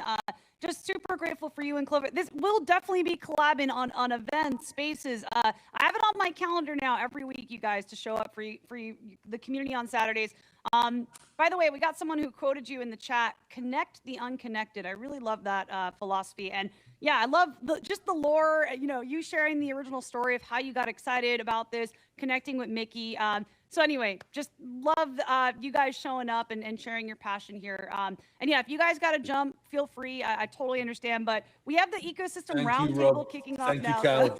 Thank you, Cal. Thank you, Pete. You're all big parts of the World Mobile family, and without a community, we're nothing. And together, we're unstoppable. So carry on doing it, and I'll try to get there this Saturday. If not, I'll be there on the next one for sure. Let's go. And you guys, a quick reminder, we are going to be doing weekly shows. So this is a kickoff event, but I want to talk to all of you that are joining, anyone that's interested. We're going to be looking for speakers and guests in the coming weeks. So definitely stay tuned to that. Anyone that's building and really making an impact in the World Mobile community, we want to look at different guest speakers. So anywho, thank you again, Rob, for joining. Clover, you got any final gems for us? Calls to action, words of wisdom? Honestly, no final gems. I'm just follow the World Mobile account, be involved, change your PFB to the yellow background. I'm just happy to be here and to spread the knowledge. I mean, World Mobile to me it's again not a crypto project. It's a mission. I mean, Rob put it together. Rob always puts it together so well. I love Rob closing statements, man. But yeah, World Mobile is just honestly more than just a project. It's literally an entire movement, and it allows people to reclaim their power back to privacy, and it's so much more. And it's finally, you know, you guys kept on mentioning the current market conditions and all that, and I feel like this is the best time World Mobile gets to shine and showcase the power and the utility of a real product bringing revenue to blockchain. And I'm just super happy to be a part of it, and I'm happy to make history with everyone that's involved with World Mobile, because I truly believe that World Mobile is about to be a household name, and I'm here for it. So thanks for inviting me. Let's go. Clover, you're amazing. Can't wait to cook with you in the local SoCal community. And yeah, appreciate you being here. We're going to cook, man. I got some events coming up end of this month, next month for Bitcoin Pizza Day. We're definitely going to chat. But yeah, if you guys aren't following Clover and Rob, before we open up for introductions, you guys, we are doing a giveaway today. So if you haven't already done the steps, I'll share real quick before we dive into introductions. So let's see, where's this post? So yeah, you guys see here, the steps to the giveaway are quote retweet the post or live stream, share why you're excited about the live stream and what World Mobile is building, Join the World Mobile Telegram community and say hello. Follow all the speakers and projects and comment once you've done all the things. So just want to reiterate, we will be picking, towards the end of the stream, we'll be picking a winner today for 100 USDC. So just wanted to remind everybody. And yeah, without further ado, we have a really stacked lineup now for our ecosystem roundtable. So thank you guys, Clover, Rob, you're amazing. And yeah, maybe I'll kick it over to Mickey next. Mickey, if you want to kick us off here. I'm always ready to kick off. What are we kicking off exactly? So we brought up some folks here just to properly introduce everybody. We got Jimbo, we got Matt from the Hydrex team, we got Bryce coming in from Layer Drone, which these guys have been crushing it in the base community. Scott Fu, I mean Scott, I don't know if Scott needs an introduction, you guys. Everybody knows Scott. Amazing community. We go back. We go back some time, Scott. How you doing? Very nice to meet you, Bryce, Jimbo, everybody else on the call as well. I'm Mickey Watkins. I'm the CEO of World Mobile and the founder of World Mobile. Awesome, Mickey. Yeah, so just to kind of kick off this portion here, I'd love to go around and just share, introductions, who you are, what you're building, and then we'll dive more into the community stuff. And, some of you here are building in the DeFi space, RWA space. So we're just going to dive into the bridge, between what World Mobile is building, what you guys are building, and the current landscape for DePIN and RWAs. So Scott, why don't you kick us off with an introduction? Scott's been showing up for the Onchain media community nonstop, you guys. Big supporter. We actually partnered with his company, with Orbital Beam. So excited to have you here, Scott. Oh, excited to be here, and nice to see you, Mickey. I was excited to be a part of the show. I also see my brother Bryce. We work hand in hand with Layer Drone, and good to see Matt and the Hydrex guys. Got to know them very well over the last month. Obviously through the Onchain fam, and yeah, I'll just be real quick. Scott, founded the Orbital Beam. It's an invite-only network. Sorry, my son and the dog. Network-based intelligence consortium for startups and for enterprises and government. Think of it as we create access asymmetry and access compression for startups to these enterprises, capital, government, and other high signal partners that we have. And think of us as a Death Star of resources and a coordination layer for these founders and startups and both webs. So we do work with a lot of cool people in Web3. But we also have a big heavy foot in Web 2, so we just try to say we're Web 2.5 or somewhere in between. But excited to be here. Well, we're happy to have you here. The more I started learning about World Mobile, I was like, okay, Scott's really gonna love this. Come to find out, he's like, oh yeah, I know them. It's a small space, you guys. But one thing I do want to say is, partnering with Orbital Beam, Scott has been showing up relentlessly for our community, for our team. He's just one of those people who just really loves community and showing up and building momentum. So I just want to shout you out, Scott, and Orbital Beam, the Orbital Beam Consortium. You guys have been very supportive to what we're building. And yeah, grateful for you guys being here today. And we're going to bring it back and talk about RWAs in a bit and more of what Orbital Beam's doing. But I do want to kick it over and do some introductions. Let's see. Let's pass it over next to Bryce. Bryce, we haven't done a show together yet. I've been, seeing what you've been building at Layer Drone. I actually joined a Spaces with Quigley that you guys had, but this is our first, on-chain media show where you guys are coming on. So welcome. Well, thank you so much for having me. I was going to say, I recognize you, Rachel, but I think it's just your sheer prominence in the industry at this point. For folks who don't know me, I've been in the space since about 2017. I wrote the white paper for those NFTs everyone hates now. I was one of the co-founders on CryptoKitties and part of the founding team at Dapper Labs. Okay, sorry, I'm putting the face to the PFP now. Thank you. Okay, yes. No worries. Joined the team at Spexy last year. Within a few months, we rolled out something called Layer Drone. So for those who don't know, Spexy is, let me make sure I get this right. It's basically standardized drone imagery built for global scale. Up to this point, Spexy's been handling both the supply, that is thousands of drone pilots who go out and fly missions and map the Earth, and the demand of the network, that is customers like Niantic, Pokemon Go, governments, who need high-resolution spatial data, the world map in a state that they can't get it right now, higher resolution with temporal, that is time-based data, things of that effect. Anyways, with Layer Drone, we are basically trying to steward the supply of the network, that is the thousands of pilots who are building it, to make sure that the network kind of persists as a public good of sorts.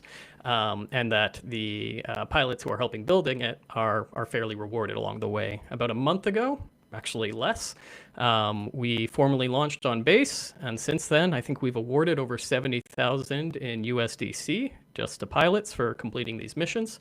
And it's going great. We've done about 6.5 million acres across 200,000 plus missions, primarily North America right now. Some very small parts of England as we're trying to get a foothold there. I digress, though. I'm pretty sick of the sound of my voice, Rachel. If you want to take it to somebody else. That's super cool. Sorry, yeah, I was going to share my screen here to show people more about Layer Drone. Yeah, sorry, go ahead, Mickey. I said that sounds super cool. Oh, thanks. I sure think it is. World Mobile also has drones, stratospheric drones. They're 56-meter wingspan. They fly on hydrogen. They provide connectivity by carrying a 3x3-meter wireless radio with around 800 channels, beams on there as well. So it'll be amazing to see how we could plug in. Absolutely. I got to be honest, that is basically a real-life Dragon compared to what is effectively the Dragonfly that Layer Drone tends to operate with. We primarily have the DJI minis on the network right now, and a big factor of which is they're pretty invisible. That is, people can fly and map areas without the sound of a lawnmower scaring the crap out of anyone who sees it happening. And the standardized imagery of the network. But I would love to bring some hydrogen-powered drones on the network as soon as possible, if only to be able to list all those features you did, because I'm intimidated by what you just described as a drone. 20,000 meters, by the way. Whoa. And they take off at normal airports and land at normal airports using jet fuel, and then kick into hydrogen at a certain point, which allows them to have 9 days, 10 days of autonomy. Well, there you go. We haven't been able to map airports for some obvious reasons. Guys, don't fly your drones near airports for the most part. So there's the solution. Absolutely, and I'm asking the chat if we got any Layer Drone fans out there. I mean, Layer Drone's another project. One of the reasons I thought of you guys today, obviously, I mean, Scott, supports you guys and knows you guys, but I've also seen a lot of support from the base team and just various posts from base and various base team members sharing their excitement about Layer Drone. So very clear you guys have built something very valuable here. And I knew that there's going to be crossover and shared interests with World Mobile. So we'll dive deeper into, deep in infra, RWAs, all the things. But first, I don't want to leave my Hydrex friends waiting. We got Matt here. We got Jimbo. And man, we collaborate so many times, and just happy to support them wherever I can. Love their energy and what they're building on base. So Matt, I see your face next. So I'm going to pass it over to you. Of course. Thank you so much for having us here. And yeah, it's been a little while since we chatted, but great to see you all. And super excited to be on the stream. I feel like there's so many interesting kind of levers and things in motion when it comes to RWAs. So yeah, I feel like it's kind of the Wild West out here. And at Hydrex, we're a universal liquidity hub. So we're working on the DeFi side of things to allow people to enter and exit your project. And I'll pass it over to Jimbo as well, who's one of our co-founders and helped driving the growth over here at Hydrex. An absolute legend. Shout out Jimbo. Jimbo, both of you guys, like the Hydrex team, like anything we've done with Onchain Media, you guys just show up, you support, and just wanted to express my gratitude to you guys and, had a blast at ETH Denver hanging out, having you guys at our event as well. So anywho, also Matt, we have an interview from ETH Denver. We still got to release that, Matt. I got like little sound bites and clips from it, but yeah, we got a long form interview coming. So anywho, to pass it over to Jimbo, he's an absolute legend on the Hydrex team. We've done shows, streams, spaces, and yeah, just happy to have you up here, man. Yeah, it's good to see you again, Rachel. Thanks for having us on. It's so cool to hear from all these projects and what everyone's building. We're not doing anything cool with drones, unfortunately, but maybe that'll change as more RWAs come onto base.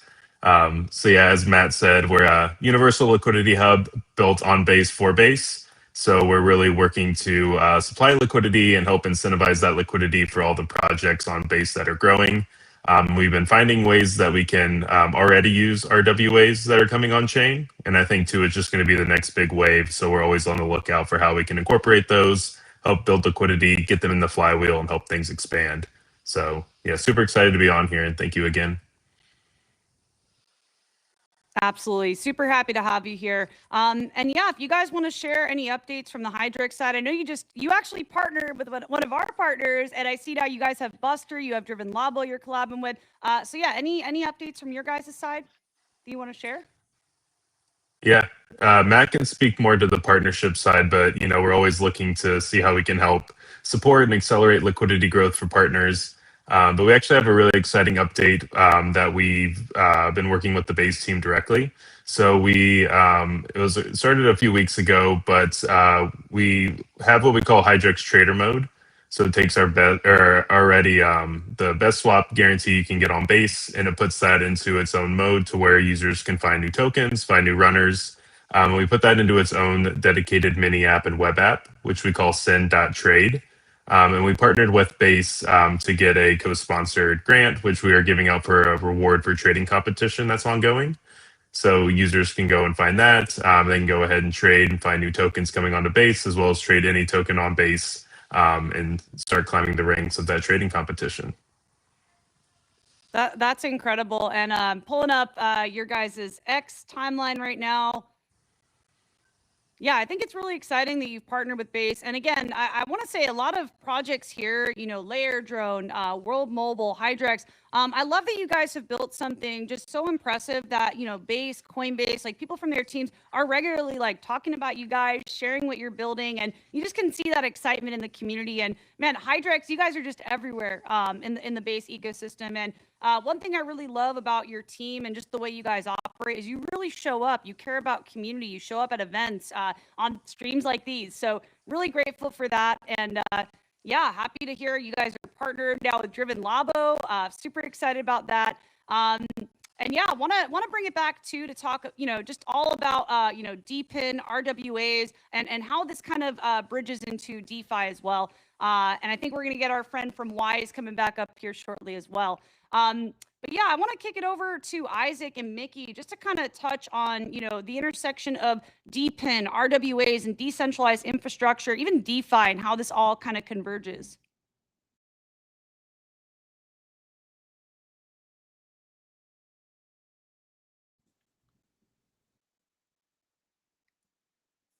Isaac? We got Isaac there? Yo. Yeah, sorry, I was on mute. Yeah.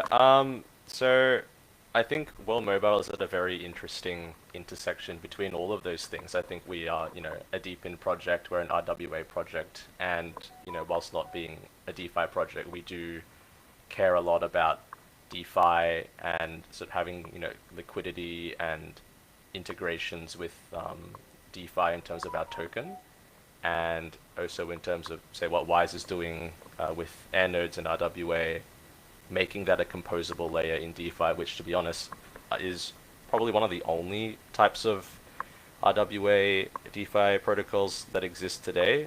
The majority of the big ones are all doing private credit, bonds, something similar, like, Syrup, like, all the larger ones, which it's really good, and they have a lot of TVL, but if you look at the yield and what's paid out, usually it's quite low. People are used to very high juiced yields in DeFi. They're used to really strong looping abilities. Everyone wants something much higher than, say, 10% these days, right? And for the risks that they take on in DeFi, you can't blame them. I think a lot of people are here for better yields than TradFi. They're here for the risk.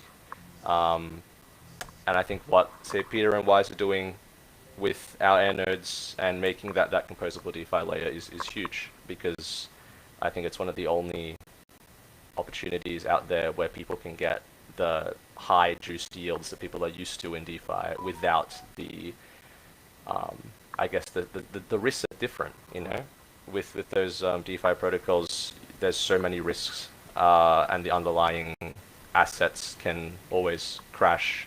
There's always hacks. Every single time in DeFi, there's always hacks, even the biggest protocols. And it is what it is. That's the risk that people take on. But you know, in our case, the yields come from users on the network, telecom users.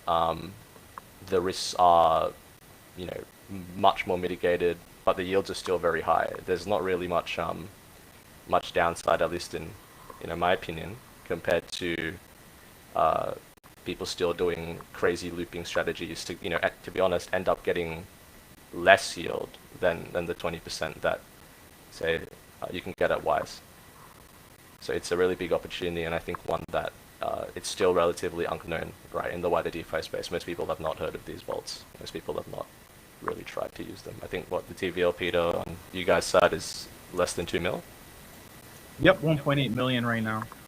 Yeah, again, which is really good for you guys, but you know, in the bigger picture, the majority of DeFi, large protocols have, you know, hundreds of millions or more in TVL. There's a lot of opportunity there. There's a lot of liquidity out there that doesn't really know, you know, or understand. When people hear RWA, DeFi, like, people can only think of a handful of projects, and they go, well, this is like private credit that pays 3%. It's still a big opportunity, and you know, hopefully with more exposure and more, I guess, use case, people can see, try it for themselves, go, oh, this isn't the liquid. It's, you know, similar to what I can do by depositing into like Beefy or any of the DeFi protocols that people use, and then they see the yield, they trust the yield, and over time, I guess, if people see that this has been around for a long time, they can track the payouts. You know, it's not too good to be true. I think a lot of the time, Right. I hear from a lot of DeFi protocols or other people in the space, or it's like, oh, a bit outside of our risk profile. This feels risky. Like, you know, at least with the major RWA sort of / DeFi protocols, it's like, at least I know what I'm offering. You know, this feels risky. And I don't know, maybe Peter can share his opinion on, you know. Oh yeah, that's like, I think you hit the nail on the head. What World Mobile has is one of the most risk mitigated RWAs with the highest yields I have ever seen. Like, our biggest issue actually is trust, like finding people who actually believe they think it's too good to be true. Over half of our TVL for the air nodes is actually sourced from Web 2 people, not the crypto crowd. And most of the 800K or so that's from the crypto crowd is from our community, who's known us and trusted us for 6 years. So I mean, you just think of like the Terra Luna ecosystem. That whole ecosystem was built on top of a 20% APY stablecoin. And they had billions, tens of billions of dollars in that. Now, of course, that was an algorithmic stablecoin that death spiraled as they do, and not an actual telecom asset with customers. And so that's the difference here, and that's our job, to communicate to people the safety of telecom, because telecom, like, as a vertical, it's one of the safest industries in the entire world. It's like energy. You know, people pay their cell phone bills, people pay their Wi-Fi bills, and that's not something that's likely to change, even in black swan events, even like in a war scenario. You still got to have internet, so people are still going to, you know, pay their bills for internet and cell phone, and that's what really makes it so safe. So while we were doing our due diligence, it was like, either this is real or this is you know, pretty insane. And you know, doing my due diligence, I went down to Reno, I saw the air nodes, I saw the system, and could see for myself that it was completely legit. And after that, we just dived, you know, head first into building and supporting them. Most of our TVL has come this year, so we've been ramping up, and we have fund managers now that plan to put in like over $10 million from their customers. And so It's awesome. yeah, we expect to help World Mobile expand what they're doing significantly. But yeah, like, you can't, like, yields, they're so dried up in DeFi. Like, they're so dependent on the markets. Like, last cycle, we had like several different yields that were like good, but they were temporarily good, and now they're not good. And now, like, the best thing that you can get is like some pseudo safe stable coin that you leverage up on Pendle or something like that. And here World Mobile is providing great yield with absolutely no leverage risk needed, because there is no leverage. It's just the source is so good. So that's really the most important part. Just like Mickey said in the beginning, if the demand is there, like that's what creates the revenue, and without the revenue, you just have an idea. So Yeah. what World Mobile has, like it's unprecedented. I was looking for like 5 or 6 different options that I could integrate into my protocol, but the second best option is so much worse than World Mobile. I decided to, just go double down on what World Mobile has, because the other part about World Mobile is that telecom is a $3.2 trillion market. So it has plenty of room. World Mobile has plenty of room to That's with expand. half the world's connected and so many people served. It's just going to grow and grow and grow. And sorry to cut you up, Peter. It's been the case for many pension funds that have always backed infra and backed telecom. Telecom is one of the most secure, as you said, even in times of war. You have more usage. It's not less usage. During COVID, lockdown, more usage. More people are coming online, more devices are coming online, more machines are coming online. You need a network to be able to serve that. And you think, oh, okay, Right. the networks are out there, but they're really not. And even if they were, they're not in the people's hands. And I think that's what it really comes down to. What Isaac was saying is that when you have an ecosystem backed by real paying subscribers, that they're screaming for the supply. The demand is huge. And then you couple that and you look at the economics. Rob was on the call earlier on and he was saying, eventually we'll be in our own bull market. As World Mobile now ramps up and brings 1 million customers into the United States of America, and you look at the average revenue per user across the USA, which is about $87, and you think, okay, slash that by half just to be cool. And then you think 1 million customers with a profit margin of minimum 25-30%, and that's before it's all the usages on our infrastructure. You don't need to worry about any kind of market conditions, because there's only 2 billion tokens. So we've designed it in a way, yes, we've played the long game. Yes, we've done things properly. Yes, we maybe haven't capitalized on different market cycles, but that was the whole point. I could see that crypto was speculative. I could see that stories were being told, and 99.5% of things were not going to be out there, and it's very difficult. And there's lots of projects building, and they've got to be sure that they've got customers, because if they don't have customers, Right. it's just time. It's just borrowed time. And we're all on borrowed time, but we shouldn't be on borrowed time whilst we're getting communities to come and back us and be the soul and the heart and the capex and the opex of these projects. So very important to have demand, and I think that's what's unique about World Mobile. And we've done things properly, and we've democratized telecommunications, just like Airbnb and Uber. There's not really much left to prove. We've deployed across Yeah. 15 different countries, 3 million customers. It's nothing. I've promised the United Nations, the ITU, and our community and my kids that we're going to connect 1 billion customers by 2030. The stratospheric stratospheric drones are a big part of that. The Airnode network is a big part of that. We've got 6 figures of Airnodes deployed, owned by thousands of community members, and it's only just the beginning. So I firmly Wow, believe that wow. World Mobile can have the same economic throughput as Bitcoin or Ethereum over the next five years, simply I believe because it.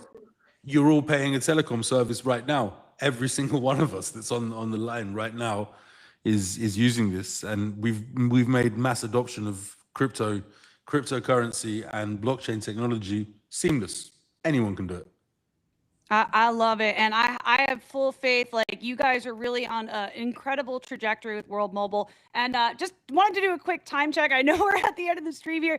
We're going to go over, you guys. So I do want to open it up for anybody that does have a hard stop. I want to shout out Jimbo, too. I know Jimbo had to jump from Hydrex.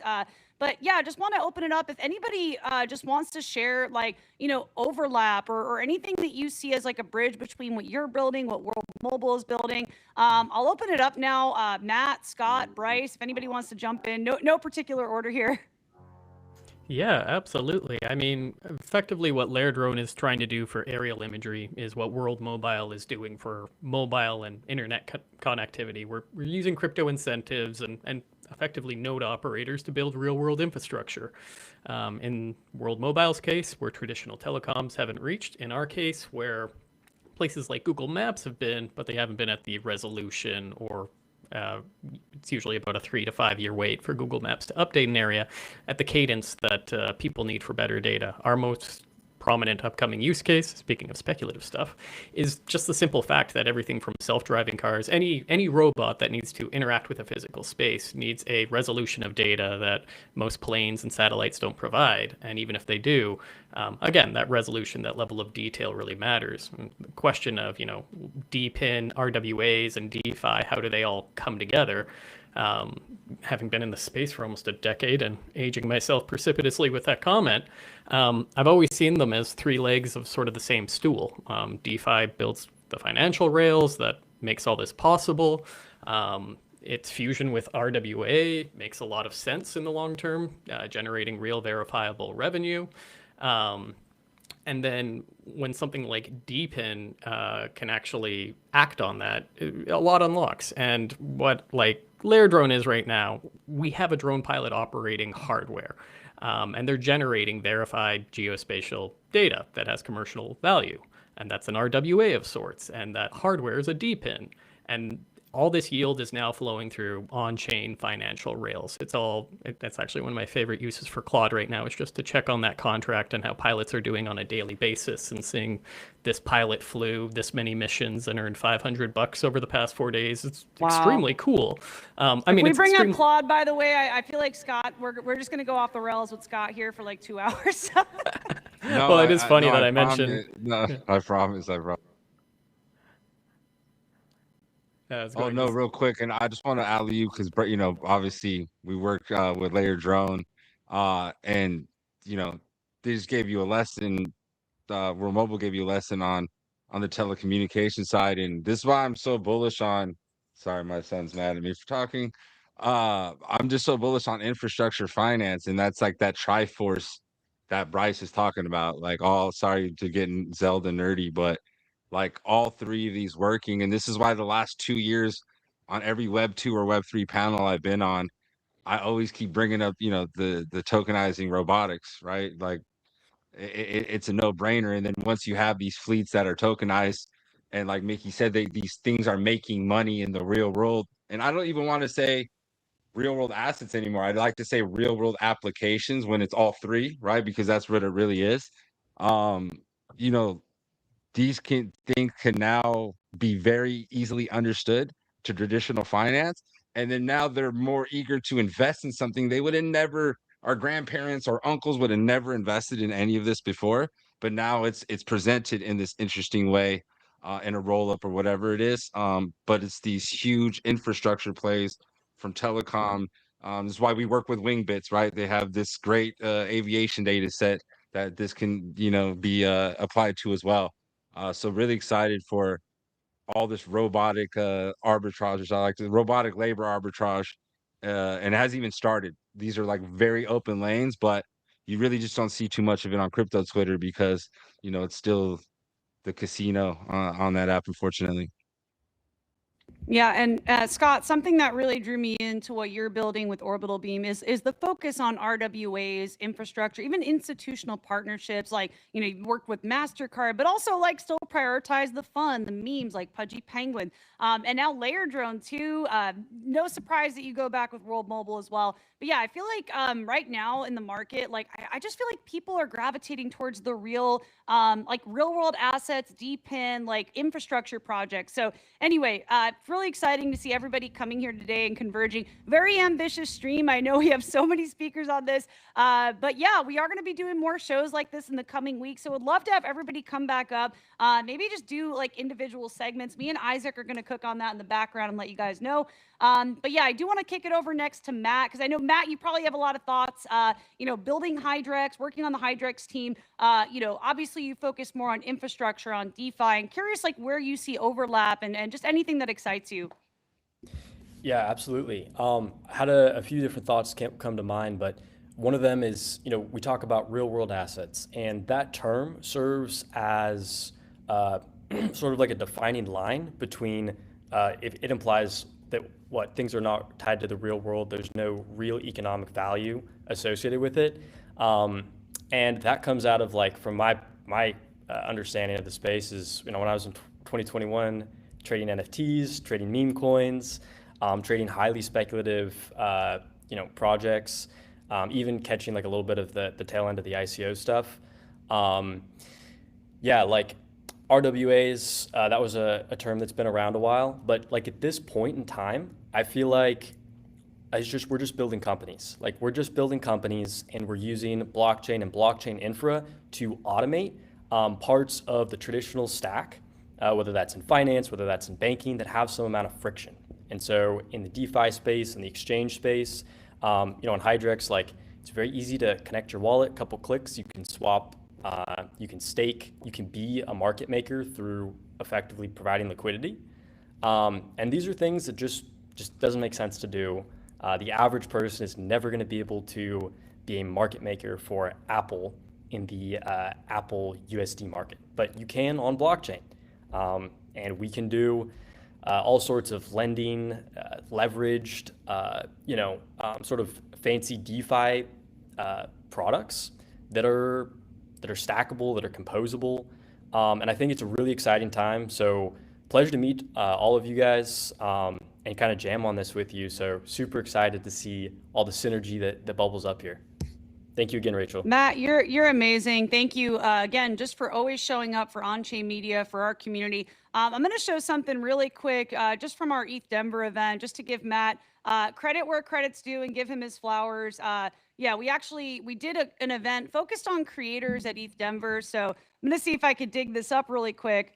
But yeah, gave an incredible talk. I'll have to go through and dig it up. But yeah, again, just Matt, you've shown up for us so many times. I'm really grateful for you being here today. And yeah, I do want to kick it back over. We have Isaac, Mickey still here. We're over 2 hours now, you guys. I know this is a very ambitious stream. Thank you to everyone in the chat. There's people who've stuck with us for over 2 hours here, still active. So thank you, everybody. And yeah, I want to kick it over to Mickey and Isaac next, and then we can go around, give final thoughts, calls to action, or keep it going if you guys are vibing and no one has a hard stop. Rachel, I actually have to jump, but I wanted to say thank you very much. It's been a pleasure. You're a great host. You speak with real good fluidity, and you're vibing.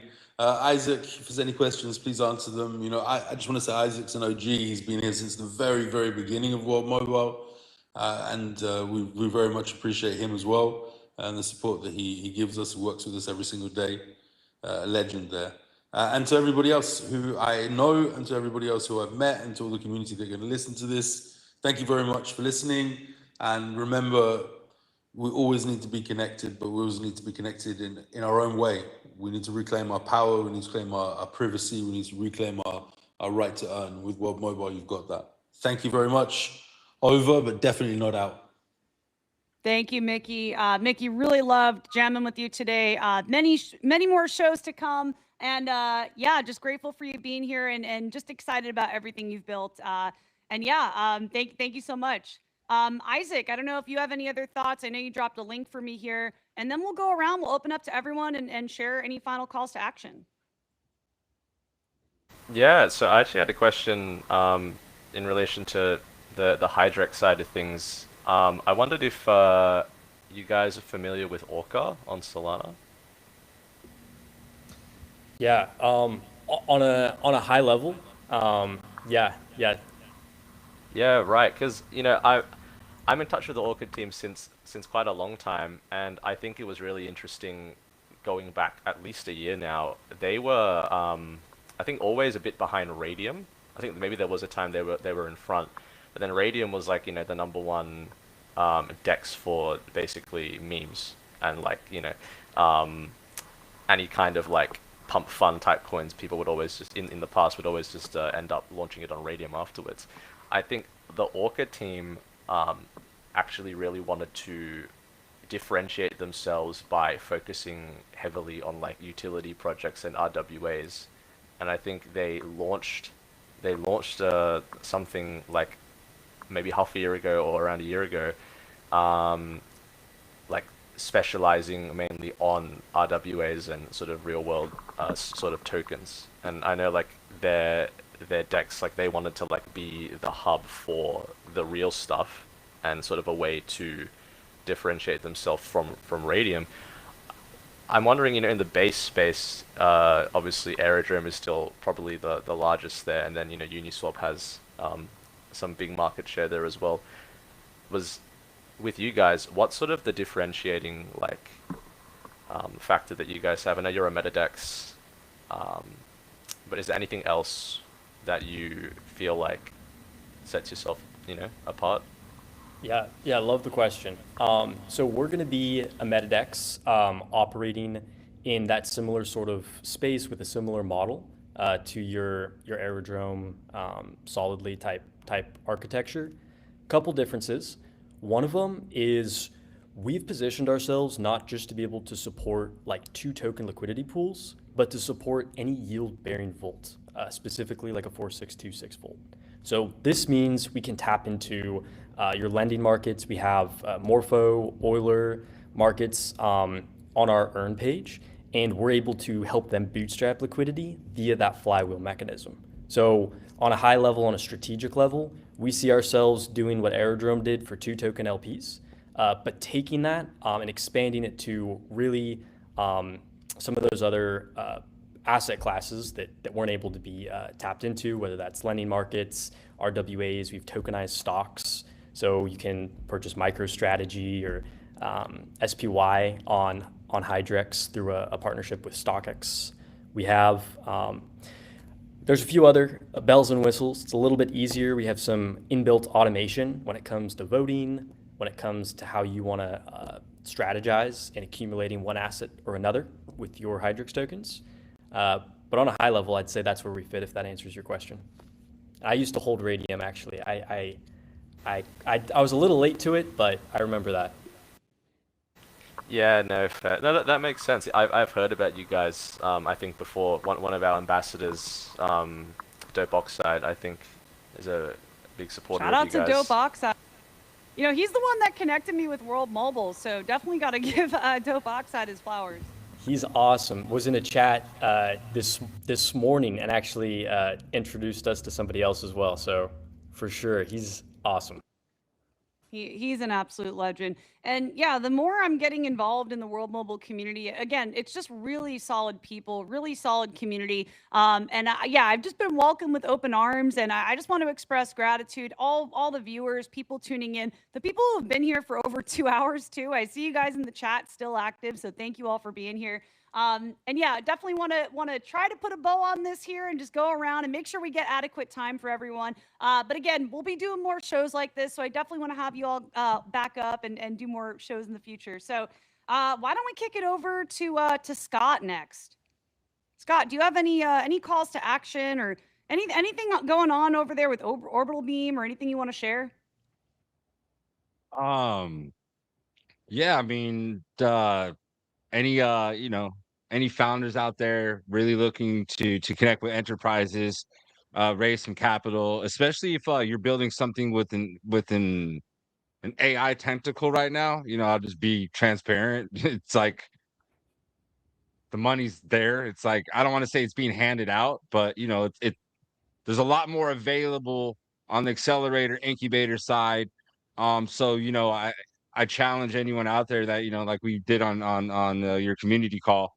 Don't just sit here on your hands, right? Like if you're not a founder or builder already and you're already part of a team, just don't sit here for the next year or whatever time it is while everything's kind of flat. Like go out there, the tools are out there. But yeah, if you're a founder out there, just having trouble, making those connections in the real world web too, we would love to chat with you. So there's a invitation request form on the Orbital Beam website. So we'd love to hear more what you're building, see if there is some synergies there.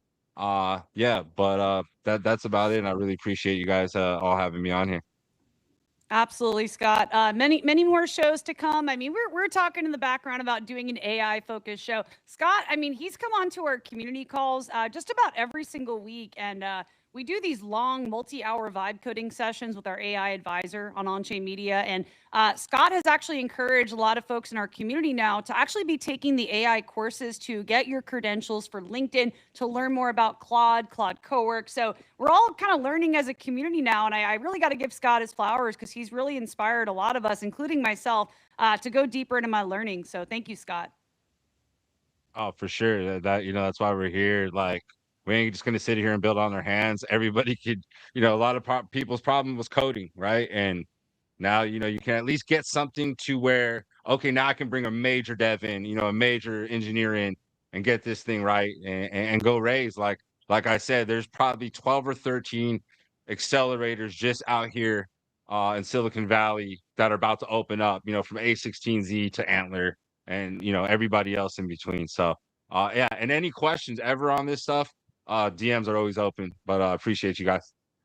Thank you, Scott. Yeah, anything on RWA and AI, you guys hit him up. He is an absolute legend, extremely knowledgeable in those verticals. So yeah, okay, I do want to open it up. I want to make sure we get to everybody here. I don't have a particular order, but I'll just pass it over to Peter from Wise next. So Peter, we covered a lot today. You're obviously a very core pillar in the World Mobile community. I'm curious if you have any calls to action or anything that people could do to kind of immerse themselves in what you're building and what you're doing with World Mobile.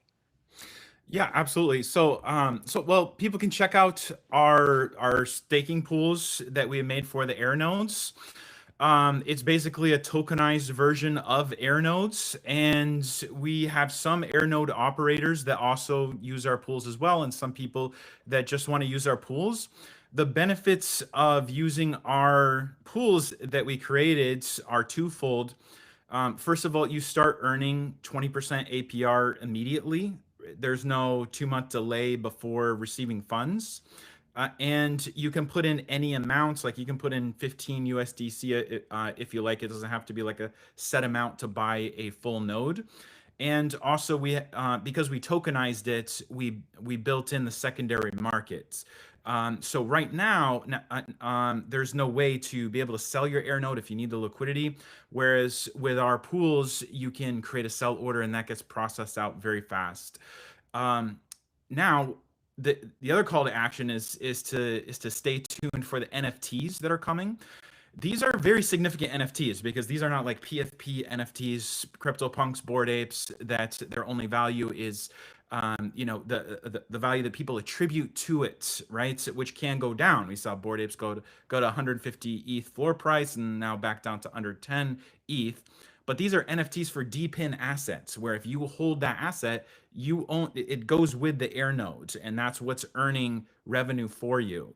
So these are actual assets that have a set value. Every Spark node is worth at least $60, for instance, and that's not going to go down for whatever reason. Like as long as World Mobile has customers that are paying their cell phone bills, these assets are worth something. And so we're creating NFTs. Really, I think the way they should be used, which is for to digitize real world assets, so then you can use them in the world of DeFi. So very excited for that. Stay tuned, and those are coming very soon. Let's go. Awesome, Peter. Thank you so much. And we're going to run it back. We're going to do more shows. And I feel like the Wise Token project and community really deserves a deeper dive and just like a dedicated show to dive into everything. So thank you so much, Peter. I do want to kick it over to Bryce. Bryce, I'm so sorry. I know you got to jump, man. But we're going like 2.5 hours here. So thank you for sticking with us. And yeah, any final calls to action or anything from the Layer Drone side you want to share? Yeah, absolutely. If you're a drone pilot, you got a DJI Mini 2, 3, or 4, and you want to fly for the network, it's about 10 USDC per successful flight. It takes about 7 minutes.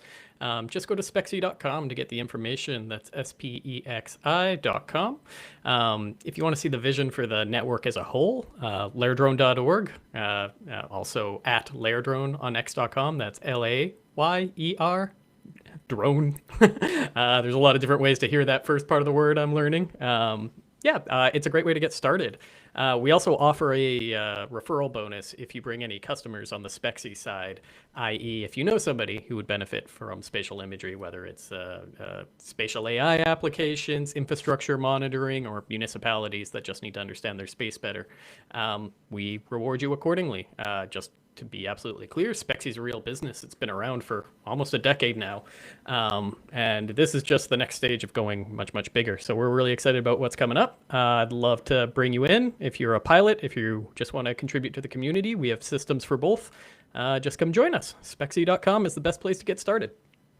Let's go. Well, thank you for breaking all that down. You know, Layer Drone's been on my radar, and I'm ready to get involved to help you guys out. Like, I've just seen you building, and just have been really impressed by everything you guys have been doing. So thank you for breaking everything down here today, Bryce. We definitely got to run it back too and do more shows and community activation. So yeah, super grateful. And also, you guys, another thing, I don't know if you missed this in his intro, he goes back to the Crypto Kitty days. So Bryce, you helped with starting Crypto Kitties, right?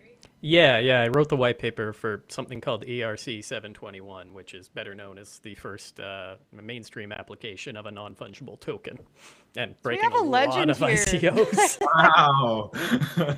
Isn't that wild, you guys? So yeah, Bryce is such a humble guy, but like seriously has impacted our space, the NFT space. And I remember hearing about this on one of our spaces a little while ago. And yeah, just think it's really impressive, everything, your crypto journey, your career, and really grateful you took the time today to be here with us. But yeah, I know you got to jump, Bryce. So let's run it back in the future. And thank you for joining. Absolutely. Thank you so much for having me. And Rachel, there's a reason we keep running into each other's orbits. You're always at the center of it. I believe it. Thank you so much, Bryce. And yeah, I'm sure we'll see you soon on another show. Thanks. I'm going to drop off here. Okay, awesome. Well, we have made it, you guys, 2.5 hours on the stream today. So I don't know if anybody else has any final calls to action.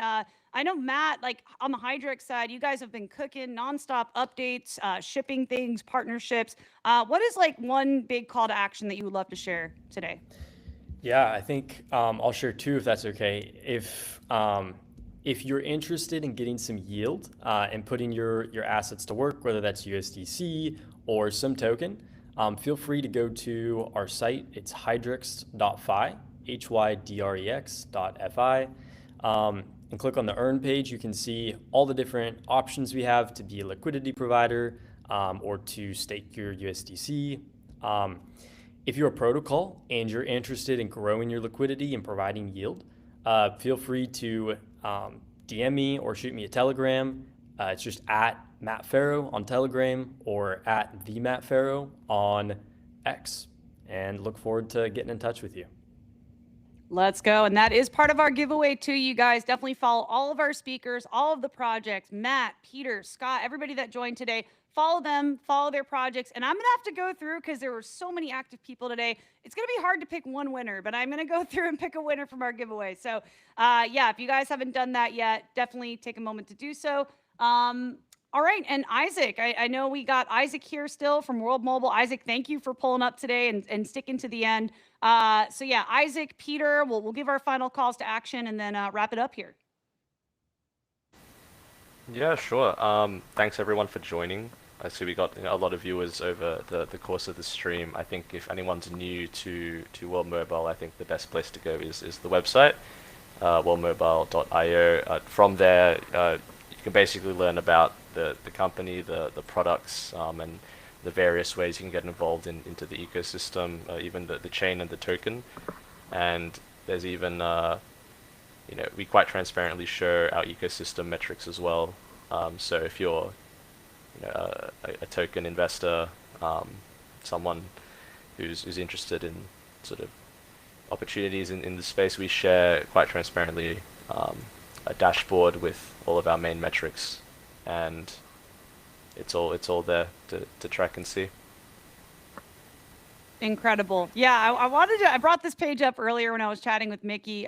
Really great page to go through. You guys can see the millions of users that they have as well. Really, really incredible, and also displayed transparently on the website. So I'll drop that link here in the chat for those of you that want to check it out.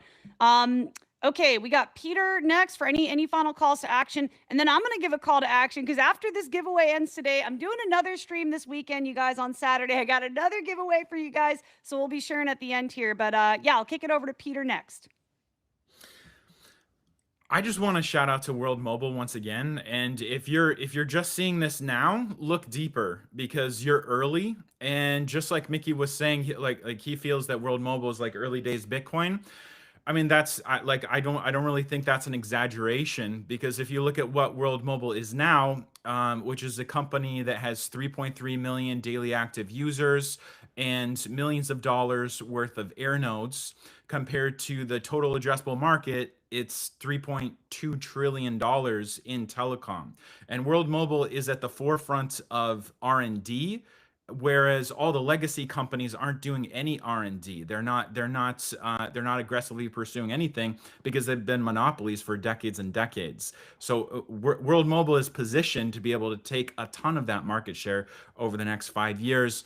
And just the difference is absolutely insane between like a company worth tens of millions of dollars, maybe $100 million, compared to $3.2 trillion. It's just really easy to see the math there. Agreed. I do think the writing's on the wall, and they have the metrics, they have the track record, the utility. I feel like all the components are there for a project that really has legs to have sustainability for a long time. And yeah, Peter, your contributions to the community, super grateful again that we've had you on today. And we'll be running it back. We'll be doing more shows, so I'm sure we'll be seeing each other around in the community. I do want to give a couple final calls to action. Again, you guys, we're wrapping up our giveaway today. If you haven't joined the World Mobile Telegram, please take a moment to do so. It's in one of the many posts that have gone out about this live stream. And then also I want to share, some of you might know my friend Rodney here, My Crypto Journeys. We are going to be doing, I haven't announced this yet, but we are doing a weekly show on Saturdays, you guys. And Rodney just announced we're doing a giveaway. So another giveaway opportunity here for you guys as well. We're going to be running it back on Saturday and doing another stream. So stay tuned for that. And if you guys have not joined the Onchain Media community, we do our community calls every week. You all, by the way, are welcome to join. I know Isaac's pulled up, Matt, of course, Hydrex, Scott. So yeah, you guys are all more than welcome. Anytime you want to pull up to our community and our calls, I'll go ahead and find a link for that. But yeah, I think that kind of wraps everything up here for today. Just going to find the link to our community chat. Here we go. So yeah, every week we have these calls, you guys. And if you're not in the Onchain Media Telegram community, I'll drop a link for you all now. So yeah, I think, Isaac, did we cover everything today? Yeah, it was a really good stream. Awesome. Well, the chat is still active, you guys. People have stuck with us for 2.5 hours. So if that doesn't show resonance with what you guys are building, I mean, it's just very clear. Everyone's excited about it. And yeah, we'll be doing more shows like this, you guys. We'll be back next week. And yeah, looking for speakers and projects, anybody that wants to come back up. So yeah, excited to kick these off. And thank you again, everybody, for joining, to our listeners, viewers, speakers today. You guys are all amazing. And we will see you on the next show. Thanks, everybody. Thank you.